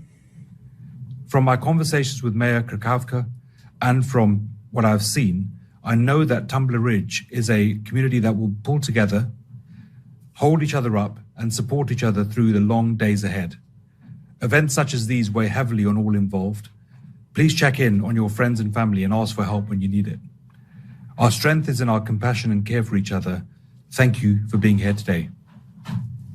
And I'm happy to take questions. We will now move on to the media Q&A portion by starting with questions in the room. If you have a question, please raise your hand and state your name and number. If you have one question, one follow-up.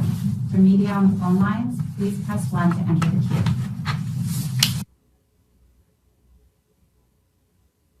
Hang on, it's frozen. There we go. Thank you for doing this. Would it be standard practice for your office to hold this inquest in Tumbler Ridge? There is no standard practice to hold inquests in any particular place, but I think it behooves us to hold the inquest where it will do the most good. And I'm talking to various people, including the Premier's office, including the Mayor of Tumbler Ridge, to work out exactly where it will be held. And at present, I do not know where it will be held. Will your ability to do your work be constrained in any way by police investigation? And will you be able to look into the question of the weapons that were used here and how they were obtained? Absolutely. As to the second part of what you said, absolutely. We will look at the weapons and how they were obtained, and all that will come out of the inquest. We always use the findings of a police investigation in our coroner's inquest. We tend to conclude our investigation after a police investigation has concluded for that reason. And so we work hand in glove, extracting what we can from what they've gleaned. And we will do so. Oh, hi. It's Rob Buff from the CTV News. I wanted to get your reaction. The BC Conservatives have said, and I expect they will continue to say, that they would like to see a public inquest rather than a coroner's inquest or a public inquiry, because they view that that would provide more information. What's your response to that? My response is simple. I'm the Chief Coroner of BC. We will provide what we can through an inquest. It's going to be an independent process. It's a very broad spectrum of stuff that we can look at. It's the terms of reference are really as wide as you want them to be. The circumstances of death we will explore of each one of these deaths, and that's the only thing that confines us, really. So if anything is pertinent to the circumstances of death, it doesn't matter what the temporal association was. It could be years before. we can explore it, and we will. So I don't think we will be missing anything that would need a public inquiry thereafter. But I'm not the person that decides on a public inquiry. That's the Premier's office, and if you've got questions about that, you're welcome to ask them. By way of follow-up, you talked about looking at things in a temporal way that could have predated this tragedy. And one of the things the Premier said last week was that whatever mechanisms used to get more information, as I recall, he'd said that the public will know about the exchanges on ChatGPT involving the shooter. Is that something that you can pledge for people who want to know what the specifics of what we're being engaged in AI? Will the public know that transcript? I'm not in the business of pledging what will happen at the inquest, because that will happen at the inquest. What I will tell you is anything that occurs in the inquest is open to the public. And so evidence such as that will be played out, and we will investigate in a fulsome fashion. So all of that sort of stuff will be there. I'm not there for sound bites. We are there as a public institution, and our mandate is to do exactly this kind of work. And we do it well, and we will do so in this case. Hey there, Emily Fagan, CBC. I'm wondering, what is the timeline that you see this inquest happening on? Like, when can we expect it would start, and how long might it last? Good questions, and sadly, I don't know when it will start. It's dependent on things like the conclusion of a police investigation. It's depending on things like in our own investigative phase ending. And so I don't know where our investigative phase will take us. It's ongoing at present, and it will take as long as it takes. What I can assure you, though, is there is a long list of inquests waiting to happen. We've got somewhat of a backlog, but this will not go into the backlog. This will be, as soon as it is available, all the information is available to hold an inquest, we will hold an inquest. And I promised that to the mayor of Tumbler Ridge as well when I spoke to him earlier this week.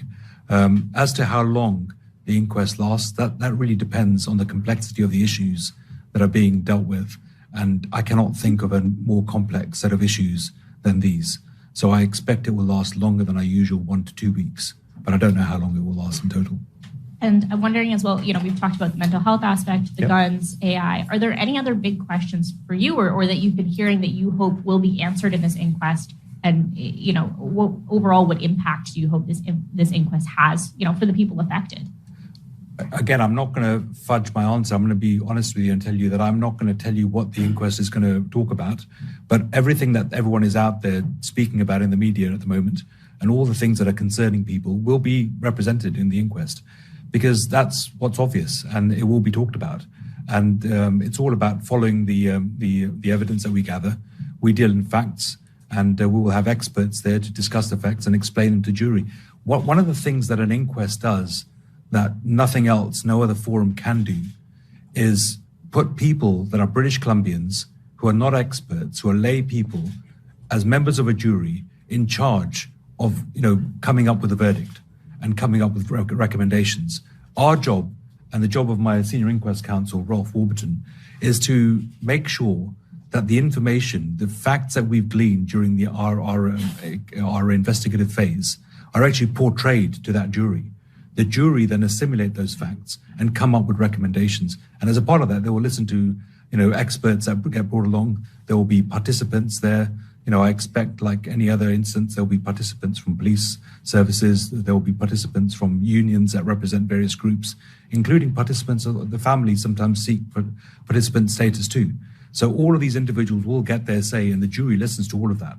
No other forum gives that level of openness and public accessibility. So that's the real benefit of an inquest.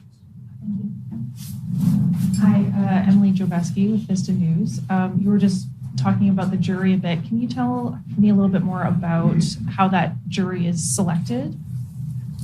So the jury is selected in the same way that any other jury in BC would be selected. So the Sheriff's Department is responsible for doing that, and we do not select the jury.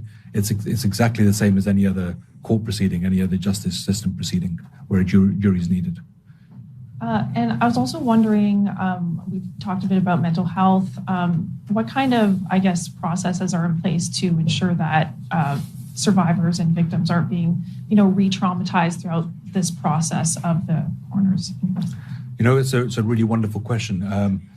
We always try and make sure that when we have these conversations with families, with, that's the part of our job. It's not just when we do an inquest.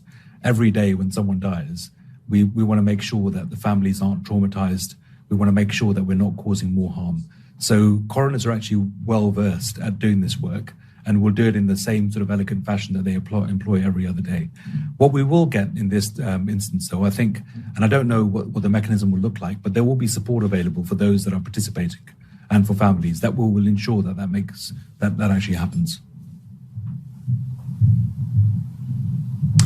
Yeah, hi, good afternoon, Wolf Deppner, or good morning, Wolf Deppner, Canadian Press. At the beginning of your presentation, you talked about investigating matters related to gender diversity. Can you sort of expand on that? What exactly did you mean by that? And can you sort of give us a rundown of what we might be expecting? Thank you.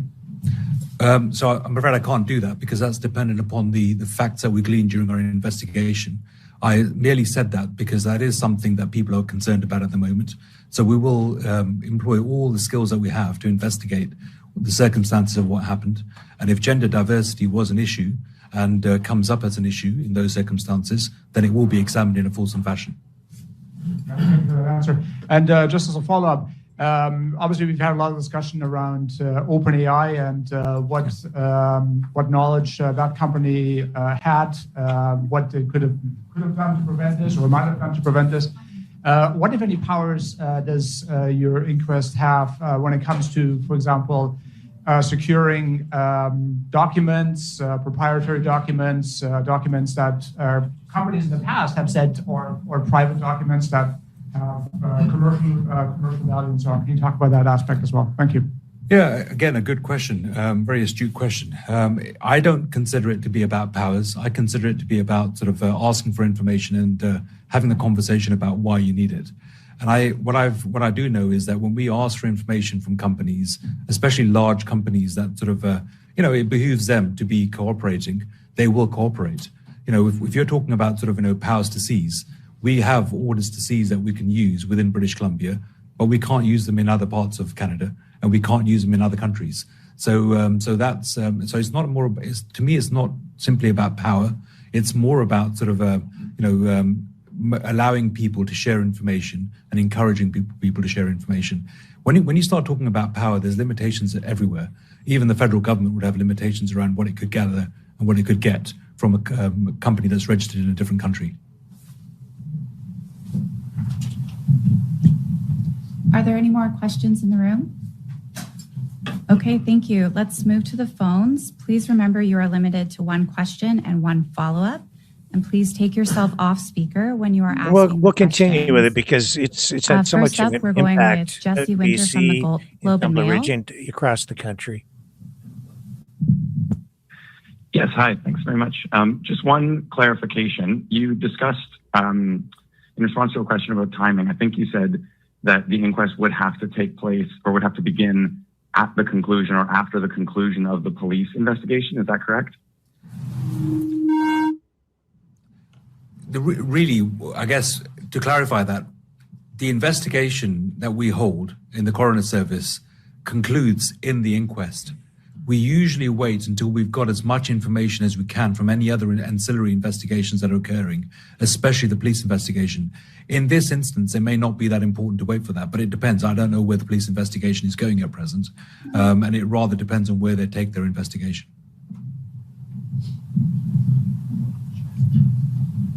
Thanks very much. That's everything. Do you have a follow-up question? Okay, we will move to Les Lean from Victoria Times. Oh, thanks, Dr. Bedouin. Have you issued any preservation orders or taken any steps in your official capacity to handle or preserve evidence since February 10th? I'm afraid I'm not going to get into the investigation that is ongoing at present. And are you going to personally preside over this inquest? And I'm just wondering about if you could refresh my memory on the powers of a jury. Are there any constraints on their recommendations, or is there anything that would give added force or weight to recommendations? As to your first question, I don't know who's going to be presiding over this inquest, but it'll be the person that's most appropriate to do so. And if that's me, then it will be me. If there's someone else, it will be someone else. We've got a bunch of capable people that could preside. As to the second part, jury gets all the information played out in front of it. They get to ask questions, and they make recommendations, and the recommendations that they make are non-fault finding. That's the most important thing for us. We are not a fault-finding process, which is a distinction from the justice system. We're an inquest where we sort of try to get to the truth about things and try to see whether we can improve and change what happened so it never happens again. Thanks. Thank you. Next, we'll move on to Paul Vieira from the Wall Street Journal. Can you hear me? We can. Yeah. Okay, thank you. Do you anticipate that this inquest will call from witnesses from OpenAI to discuss safety protocols and why the material, the interactions between the suspect and their chatbot wasn't disclosed to law enforcement officials? This investigation and the investigative phase is ongoing. We're actually investigating everything that happened in the circumstances of the death. During that investigation, we will glean exactly what happened in all sorts of ways. And we will be able to go back in time and look to see what shaped the individual, the perpetrator, in becoming the person that they were before they did what they did. So I'm answering it in a roundabout fashion because I'm not going to get into details about what will be brought up at the inquest or not. But if it's pertinent to our investigation, and this will be, then I can imagine it will be at the inquest. Okay. I think we're going to leave it there. I'll let someone else on the line. Thank you. That concludes today's event. Enjoy the rest of your day. Thank you. When we come back, we'll contrast this against the way they're dealing with politics, violence, similar kinds of issues on the American side in the era of Trump.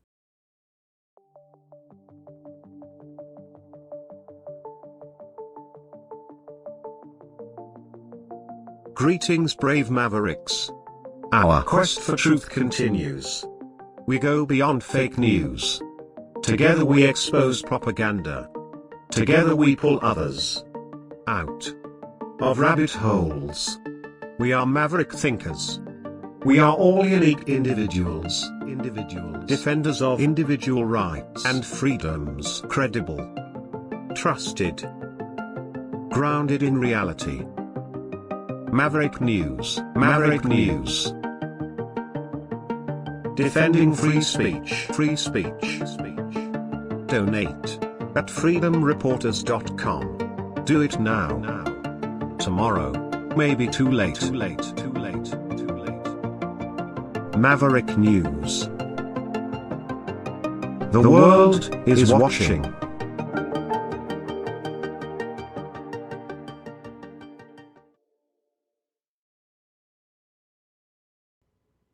So today, Senator Tom Tillis questioned Kristi Noem, Department of Homeland Security Secretary, about all the controversy surrounding ICE, the shooting of 2 U.S. citizens by federal officers in Minneapolis, which of course prompted weeks of protests in the Twin Cities area. Trump officials, including Noem, accused the victims, Renee Good and Alex Preddy, of committing acts of domestic terrorism. This highlighting again, contrasting what we just witnessed with the coroner in BC and the approach that they're taking out there to the way the Trump administration, Kristi Noem, DHS, the way they handled and have been handling an act of violence involving law enforcement, DHS, instantly coming out with these statements saying this was an act of domestic terrorism. That's before a complete investigation. That's no inquest down there or public inquiry before coming out and making those statements. And it fueled more public unrest because of the quick statements coming from the people in charge, the people with the power. And it's not over. And so this, again, for me anyway, it highlights the real differences in the way that matters of justice, matters of law, matters of violence, matters of people's rights, death, the rule of law, the way all of this is handled so much differently up here in Canada versus down in the United States. And when people say, "Oh, it's just like they are down there, we might as well just become the 51st state," keep in mind what we just watched. That was a very even, measured, calm, thoughtful news conference. And that's going to lead to a fact-finding mission, which will carry weight because it will be handled in a very formal way, an official way. It will give voice to all people affected if they choose to avail themselves of that opportunity to share their stories, share the impact that they as victims have experienced, the families, the community, the first responders themselves, not just in a court of law, but in a court of public discourse, so that you can find facts, move forward. But contrast that to what we see here today with Tillis screaming, well, getting loud, calling for the resignation of Kristi Noem. The tone completely different in this exchange.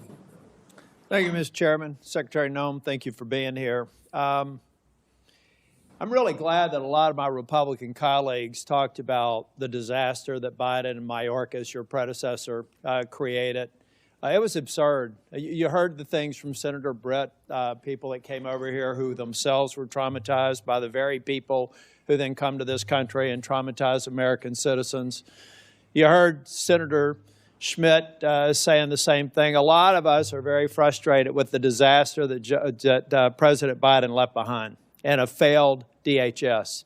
It's why I'm angry, and it's why I've been critical of you, Secretary Noem, because we're missing an opportunity. Ladies and gentlemen, one of the reasons President Trump won a year and a half ago is because people were sick and tired of a Democratic administration's open border policy and allowing millions of people to come to this country, 1.7 million called gotaways. We don't even know where they are, but we know when you pay a premium to a cartel to get them into this country, they're bad people. Now, why have I been critical of Secretary Noem? Because I don't think we're focusing on, we have limited resources. ICE can't be everywhere at once. There's very few people in Capitol Hill that support law enforcement more than me, including the sworn ICE officers. In fact, I've just been told, fortunately, in about a week and a half, we're going to get a plaque on the wall over the Capitol, thanking the Capitol police officers and all the agencies that responded on January 6th. All those thugs have actually been pardoned, and yet we haven't thanked the Capitol police officers for their work here. So when I say I'm unapologetically pro-law enforcement, you can count in every single sworn officer in Homeland Security. So why am I disappointed with Secretary Noem? Because we're not going after enough people who did this damage at the expense of running numbers that Stephen Miller wants out of the White House. We just want numbers. We want 1,000 a day, 6,000 a day, 9,000 a day, because numbers matter, right? No, they don't matter. Quality matters, not quantity, quality. And what we've seen is a disaster. Under your leadership, Ms. Noem, a disaster. What we've seen is innocent people getting detained that turn out are American citizens. I could talk about the culture that's been created here with Stephen Miller aiding and abetting. I heard first reports that he was the one that said it was a domestic terrorist situation where 2 people lost their lives in Minneapolis. I've heard that report. Maybe you can refute it. I don't know that we'll have time for you to respond because I'm giving you a performance evaluation here. I'm not looking for a response. And I'm saying, Ms. Noem, that time after time after time I've been disappointed. But before I get back to looking at the vicious people that did this damage to these families, I want to talk a minute about FEMA. You have a policy right now that anything over $100,000 has to go through your desk for approval. I asked my staff, because I'm a management consultant, I don't try to do cheap shots in here, but the facts do not lie. This is your administration for FEMA response. This is President Trump's first administration. Which one would you like to have? If you're a state that has a $60 billion disaster, your biggest disaster in South Dakota that I can tell that when you were an elected official was about $500 million. So 1/100th of this single storm where thousands of people are hurting in North Carolina and you're just barely catching up. This is what competent FEMA leadership looks like. This is what incompetent FEMA leadership looks like. And people are hurting in Western North Carolina from the most significant storm they've ever experienced. This is what we need more of. I'm convinced you can't do it. If you're requesting a review of $100,000 and up, then it begs the question, why? Why would you be involved in that? Why would that be a policy? And in a minute, I'll ask about some people that are involved, some special government employees. Why are they involved in it? Thank you. Senator, no, that $100,000 only had to do. And I will hold the clock until I finish. Okay. The bottom line is I've done the analysis. And you can say whatever you want to. I've worked with a Democrat governor. I've worked with a Republican governor. I've worked with fiscal research. We have people contacting my office now to get the information to better understand the failure of this department. You failed at FEMA. And in fact, if I get to it, actually, why don't I cover this right now? The Homeland Security Act of 2002 expressly prohibits the Secretary of Homeland Security from restricting or diverting FEMA resources from the agency's mission. Based on your disaster response, the chart that I just showed you, I have reason to believe that you're violating the law, either knowingly or unknowingly. So I'll be asking and getting a submission to the record, submitting a question for the record, what the total amount of FEMA reimbursements are currently being held by DHS, awaiting for final approval. Held by DHS, awaiting for final approval for an agency that you should not be obstructing the disbursement on. I'm going to give you time to answer to it under penalty. Oops. I'm sorry. Let me bring it back up. Here we go. Question, if you can just give me a quick response. Who does Tom Holman work for? DHS, awaiting for final approval. Held by DHS, awaiting for final approval for an agency that you should not be. Whoa, I lost it again. Hang on. I do apologize. Bring it back. Here we go. Why can't we just say we made a mistake? Why can't we just say? Now, going back to Minneapolis, why can't we just say we made a mistake? I will ask you one question, if you can just give me a quick response. Who does Tom Holman work for? You or the president? The president. Okay. Why is that? Because I believe the president recognized that you weren't getting it done in Minneapolis, and you're putting us further away from pointing to this. We're beginning to get the American people to think that deporting people is wrong. It's the exact opposite. The way you're going about deporting them is wrong. The fact that you can't admit to a mistake, which looks like under investigation, is going to prove that Ms. Good and Mr. Petty probably should not have been shot in the face and in the back. Law enforcement needs to learn from that. You don't protect them by not looking after the facts. Not only should the FBI be investigating it, but every single law enforcement agency in that jurisdiction should be invited to it, so our law enforcement officers do not have this pall cast upon them. One of the reasons why ICE officers are having threats, and damn the people that threaten ICE officers, because so many of them are doing a good job, is because you've cast a pall on them by acting like we should investigate things differently. Officer-involved shootings have a formula that we should go through every time. And we're not going through that formula. As a matter of fact, in Ms. Good's case, I think that they were even saying that maybe there wasn't even a need to do it in the DOJ. I hope that that's changed. But I'm telling you, it was a civil rights review. I saw your frown. You can correct me if I'm wrong. But originally, Blanche said there wouldn't be an investigation. Folks, law enforcement, we've got to have their back. We've got to make it clear when they make a mistake, then they get corrected for it. But you don't walk away from it, and you've done it too many times. Now, Secretary, I read your book last week. And honestly, some of the parts of it impressed me, but some of it distresses me. And I'll give you a good example of one that does.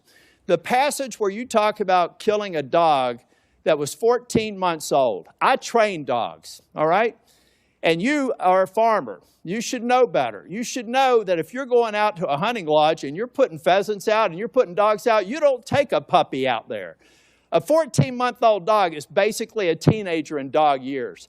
You decided to kill that dog because you had not invested the appropriate time in training, and then you have the audacity to go into a book and say it's a leadership lesson about tough choices. It's in your book. We could play it if we had time. At that same lunch hour, you killed a goat. And you killed the goat because you said it was behaving badly. You are a farmer. You don't castrate a goat. They behave badly. You should have probably done that before. But my point is, those are bad decisions made in the heat of the moment, not unlike what happened up in Minneapolis. I expect we're an exceptional nation. And one of the reasons we're exceptional is we expect exceptional leadership. And you've demonstrated anything but that in the time that I've seen you responding to the emergency in North Carolina and across the Southeast, and acknowledging when mistakes are made, and speaking too soon for the expedient of social media or whatever it is. I'll leave you with this, Ms. Noem. I'm expecting answers to Charlotte's Web. I requested it a month ago. That was one of the investigations in Charlotte, 20 minutes from where I live. All I asked for, if it had to be anonymized, was information so that I could determine if your hit rate is right. I want to find more of those people, and I want to detain fewer of the others. And Mr. Chair, in my remaining time, I have a lot to go. But I want to submit this letter from the Office of Inspector General that cites 10 different instances under Ms. Noem's leadership where they've been misled and not allowed to pursue investigations that they think are critically important. Does anybody have any idea how bad it has to be for the OIG in this agency to come out and do this publicly? That is stonewalling, that's a failure of leadership, and that is why I've called for your resignation. And if I don't get an answer to these questions, I don't want an applause. Please don't do that for me. If I don't get an answer to these questions, if I don't get an answer that you've had a month to respond to, and the remaining ones, as of today, I'll be informing leadership that I'm putting a hold on any en-bloc nominations until I get a response. And in 2 weeks, if I don't get a response, I'm going to deny quorum and markup in as many committees as I can until I get a response. Thank you, Mr. Chair. Support journalism you trust. Wow. Support. A lot of truth there. I let that run because that was powerful stuff. Short break. Come back. Pierre Polyev heads to London, England.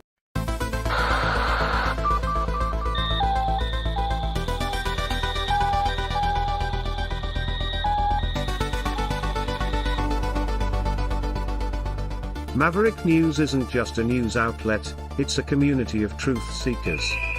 Your donation at freedomreporters.com fuels our mission to report the stories that mainstream media won't touch. Thank you, Maverick family.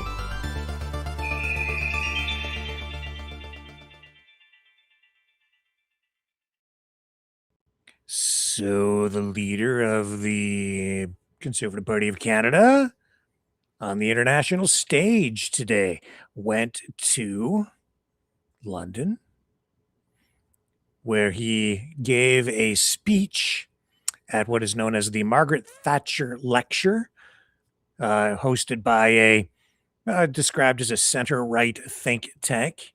And when he was there, he laid out his vision for what he sees as a modern partnership secured between Canada, the United Kingdom, Australia, and New Zealand. Remember, what did I just say a little while ago? Don't let go of our ties to the UK. And what's Pierre Poilievre talking about today? Enhance our relationship with Commonwealth countries. In the midst of this international trip, he delivered this, well, it was a half-hour speech. I'm not going to run all of it. We've had some long clips tonight, so I won't subject you to all of it, but I'm going to give you the important part. He got into the history of capitalism, the benefits of free trade, not tariffs, and then he put out his vision for what he's calling CanZuck. It's a proposed alliance between Canada, the United Kingdom, Australia, and New Zealand. And it was something this is an idea that's been around for, over a decade. He says that when the treaties and agreements that allow us to trade freely face upheaval, we need to double down and deepen our ties with our old and most trusted friends. Was I not just saying something like that just moments ago? He went on in the speech to say, instead of shrinking markets behind tariffs, we should expand opportunities among friends. Have I not been saying the same thing? Well, I guess kindred spirits, right? Let's go to the meaty part of his presentation. Here's Pierre Poilievre. The same determination that reinforced us then must do so now. And today, I'm here to share an idea on how we can do that. It's to build on the guarantee of security and freedom by having bringing together the long-standing ties that united us in the past. Supply chains right now that we took for granted are being interrupted. And when democratic alliances fragment, others fill the vacuum. If trusted allies do not tighten their economic and security ties, less trusted powers will shape the world, control supply chains, and set terms. That is not a future that serves our people. In such a world, warm words about old alliances are not enough. When the treaties and agreements that allow us to trade freely face upheaval, we need to double down and deepen our ties with our old and most trusted friends. Instead of shrinking markets behind tariffs, we should expand opportunities among friends. That is why I believe the time has come for a partnership between Canada, the United Kingdom, and Australia, and New Zealand, a modern CanZuck, a pact that opens our economies, removes barriers, recognizes credentials, expands skilled labor mobility, and deepens capital markets. Cooperation that helps us build stronger militaries and keep our countries safe from shared threats like China, Russia, and others. Our four countries have the free trade agreement and arrangement that is already in place through the Trans-Pacific Partnership. But we must go further because tariffs are not the only or even the biggest barrier to our trade. More often, trade is slowed by regulations, standards, product approvals, licensing, and rules of procurement, etc. For example, Canadian beef is not able to make it into as many marketplaces of this country as it should because of regulatory obstacles. We must remove these types of obstacles so all of you can enjoy the heavenly splendor of beef from rural Alberta, if I do say so myself. We will work to remove such barriers to bring you these joys, preventing and ensure that entrepreneurs on your side of the pond have access to our markets as well. We will remove needless complexity because trust is already strong. So what would it mean in practice? One, we would have automatic professional recognition so that a doctor here could be a doctor there. If you're capable of doing a heart surgery in London, England, surely you can do one in London, Ontario. We'd ensure that we strengthen our healthcare systems across both sides of this great ocean and that we share the knowledge between our two countries. Next, product alignment. If something is legal in Sydney, Australia, surely it should be legal in Sydney, Nova Scotia, whether it's a car part or a medicine. That's why we need regulatory presumption of equivalence, so product approval is done in one country will be recognized in all other countries. Furthermore, we must allow mobility of skilled workers so that our youth can travel and work between these different countries. filling shortages, boosting economic growth at home and abroad. Fourth, defense procurement. We need to team up to ensure maximum contribution to deliver military equipment and weaponry at the lowest cost for taxpayers. Fifth, a critical minerals and energy compact. Canada has among the greatest supply of these incredible resources that we could put to use for freedom. We want to fuel the freedom of our allies by building up a strategic energy and mineral reserve that could be available in the event of war to those countries that have agreed to provide tariff-free access to Canadians. Under my leadership, Canada will create this wonderful reserve, this guarantor of our freedom. We have 10 of the 12 NATO defense critical minerals, and we want them to be available on the side of freedom in the event they are needed. There is also the opportunity for nuclear cooperation. We are the largest supplier of uranium anywhere on Earth. We invented the can-do, and we have much to learn from you on nuclear fusion. We should also strike an LNG supply deal. So all of your natural gas comes from Canada, not from Qatar, not from Russia, and not from any other unstable or hostile supplier. You need to have Canadian energy fueling your freedom here in this country. And so, le libre-échange est important parmi les alliés. C'est le meilleur moyen pour rendre la vie abordable et pour nous rendre maîtres chez nous, de travailler ensemble pour partager ce que nous aimons ensemble, ce que nous voulons ensemble. C'est pour ça que je propose un nouveau partenariat entre le Canada, le Royaume-Uni, l'Australie et la Nouvelle-Zélande, qui va reconnaître nos qualifications, mettre en place une équivalence réglementaire, faciliter la mobilité des travailleurs, renforcer notre collaboration en matière de défense, créer un partenariat stratégique sur des minéraux critiques, comme j'ai proposé, pour rendre nos pays plus sécuritaires. Et comme ça, nous allons pouvoir partager nos efforts pour protéger la liberté et avoir plus de force dans nos négociations. At the same time, we must broaden our efforts to ensure that our people have freedom here and abroad. We need to protect our borders, ensure that we have solid immigration, which I don't believe should be part of the first steps of CANZAC.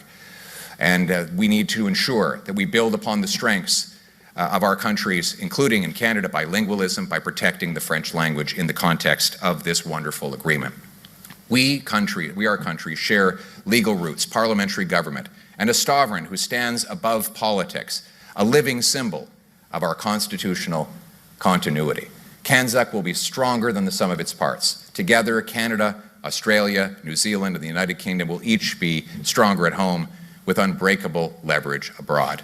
Conservatives around the world must not only unite in this way, but also to ensure that we open up opportunities for working class people in all of our countries. In the last election, Conservatives were able to do that, adding 2.5 million additional votes, many of them in working class communities. 46% of self-described blue-collar workers choose the Conservative Party of Canada, by far a record. We won in unionized logging, manufacturing, and mining towns that had never voted for us before. We won the youth vote. In fact, even in election Canada's high school mock vote, we came far ahead of any of the competitors. If only they could have counted in the main ballot boxes.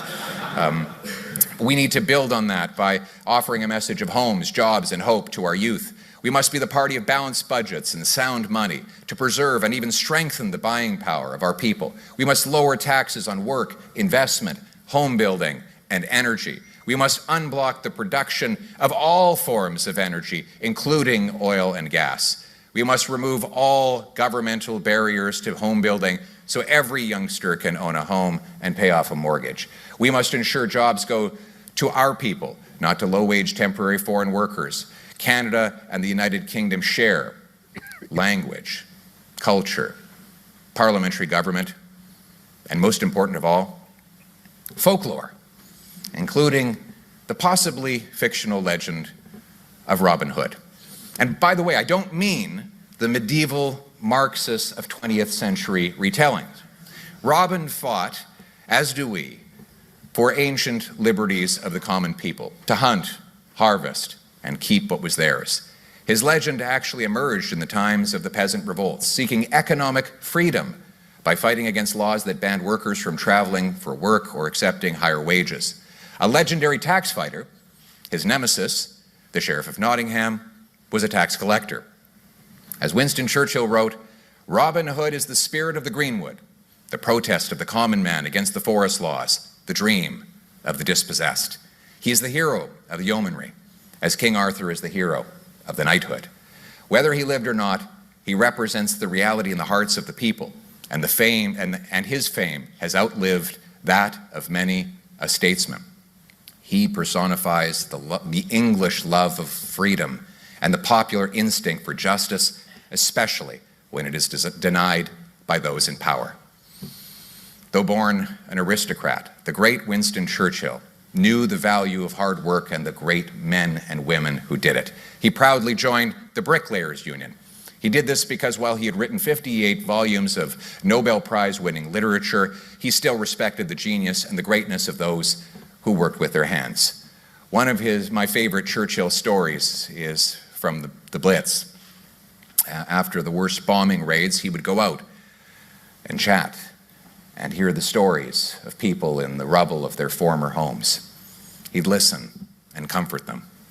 His bodyguard, Inspector Thompson, recorded in his diary that one day after a raid, Churchill was helping the rescue workers near a bombed-out house.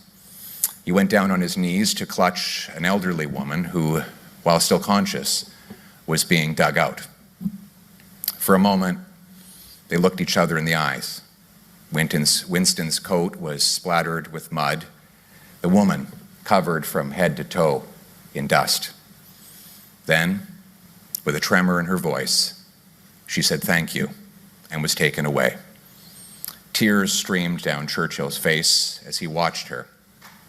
He stood in stone silence before finally saying, "There goes greatness." Churchill knew that the war would not be won by the political classes who fretted and prevaricated, by the bureaucracy, the kings, the queens, or even by prime ministers. It was the common people. Tram drivers and steel workers, tea ladies, barbers who dropped their scissors to pick up a rifle, mill girls who volunteered to serve as air raid wardens, men who rushed to the front line, faced gunfire, and never spoke a word of their bravery when they came home. Women who tilled fields, made munitions, and fought fires in the Blitz. They didn't grumble. They didn't ask for recognition. They did their bit. Conservatives have always known that the greatness of a nation lies in its working people, that there is nobility in work and resilience of those who fight their own battles, get knocked down by life, pick themselves up, and quietly get on with their jobs. And there is wisdom in the common men and women who build things, fix things, move things, and make things. So often we call them the ordinary people, but there is nothing ordinary about them. They are extraordinary. They are not famous. They do not make the evening news. When they die, there are no headlines and no words spoken of them in Parliament. But when they walk through Heaven's Gate, the trumpets sound for them, and the angels murmur, in the words of Churchill, "There goes greatness." Thank you very much.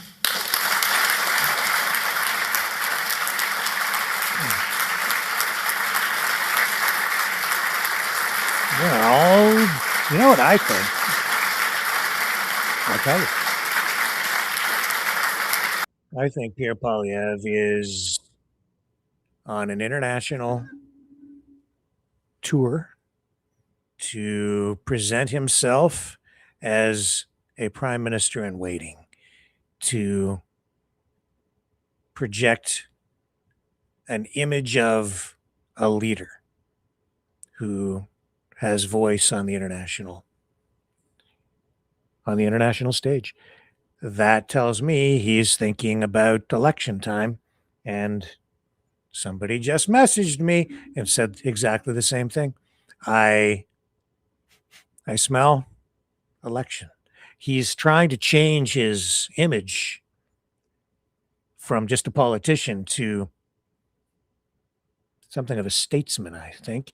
The tone in that address too, different, just a little bit different than we were getting in the last election, which was not successful. This had an air of positivity to it. And it's reaching out to our old allies our family, friends, peace through friendship, strength through peace, and trade. We'll see where it goes. That gets us down to the bottom of the hour. I wanted to maybe get into a true conspiracies thing, but we'll save that for another night. I think we have a guest on tomorrow night, so I think that that will consume our broadcast tomorrow evening with some of the top stories. And we had a lot of long clips tonight. I hope that didn't drag on for people too much, but I wanted to play a lot of that stuff in full to give you the full context, especially the Tillis call for Kristi Noem's resignation. That was powerful stuff. If you really listen to it, he's even saying a lot of the things I've been saying here myself since those ICE shootings involving U.S. citizens. It's not just what you do, it's how you do it at the end of the day. And through it all, what did we show here tonight as well? We contrasted Canada versus the United States in the era of Trump.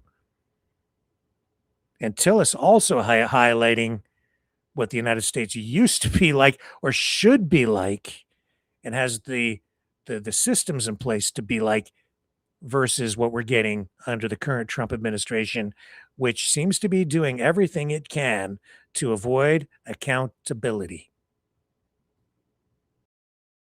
How you do it, that's as important as what you do.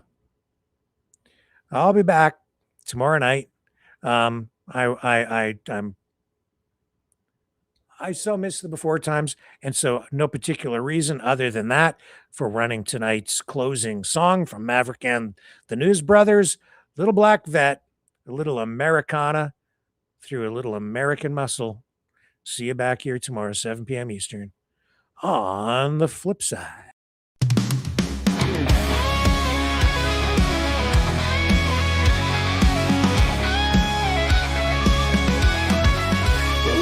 She's sitting in the driveway all dressed in black. Got that slick paint, you know she got the knack. Chrome glimmers in the moonlight, like a star on the rise. When I slide behind the wheel, I feel alive. Oh, I can't deny, got the little black vet, she's my midnight ride. Rolling down the highway with my girl by my side. Fast as a whisper, smooth as a dream. In my little black vet, we're a rock and roll team.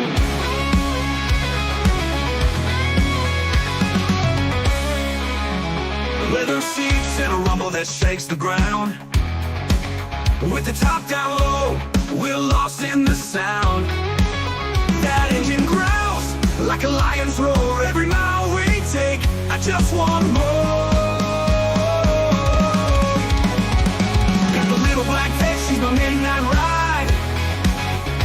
Rolling down the highway with my girl by my side. Fast as a whisper, smooth as a dream. In my little black vet, we're a rock and roll team.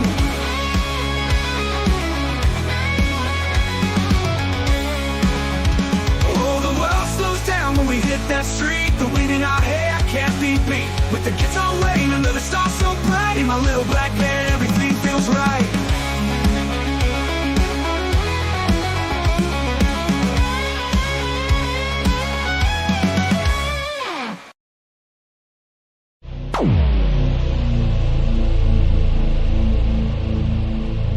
This has been a Maverick Multimedia production.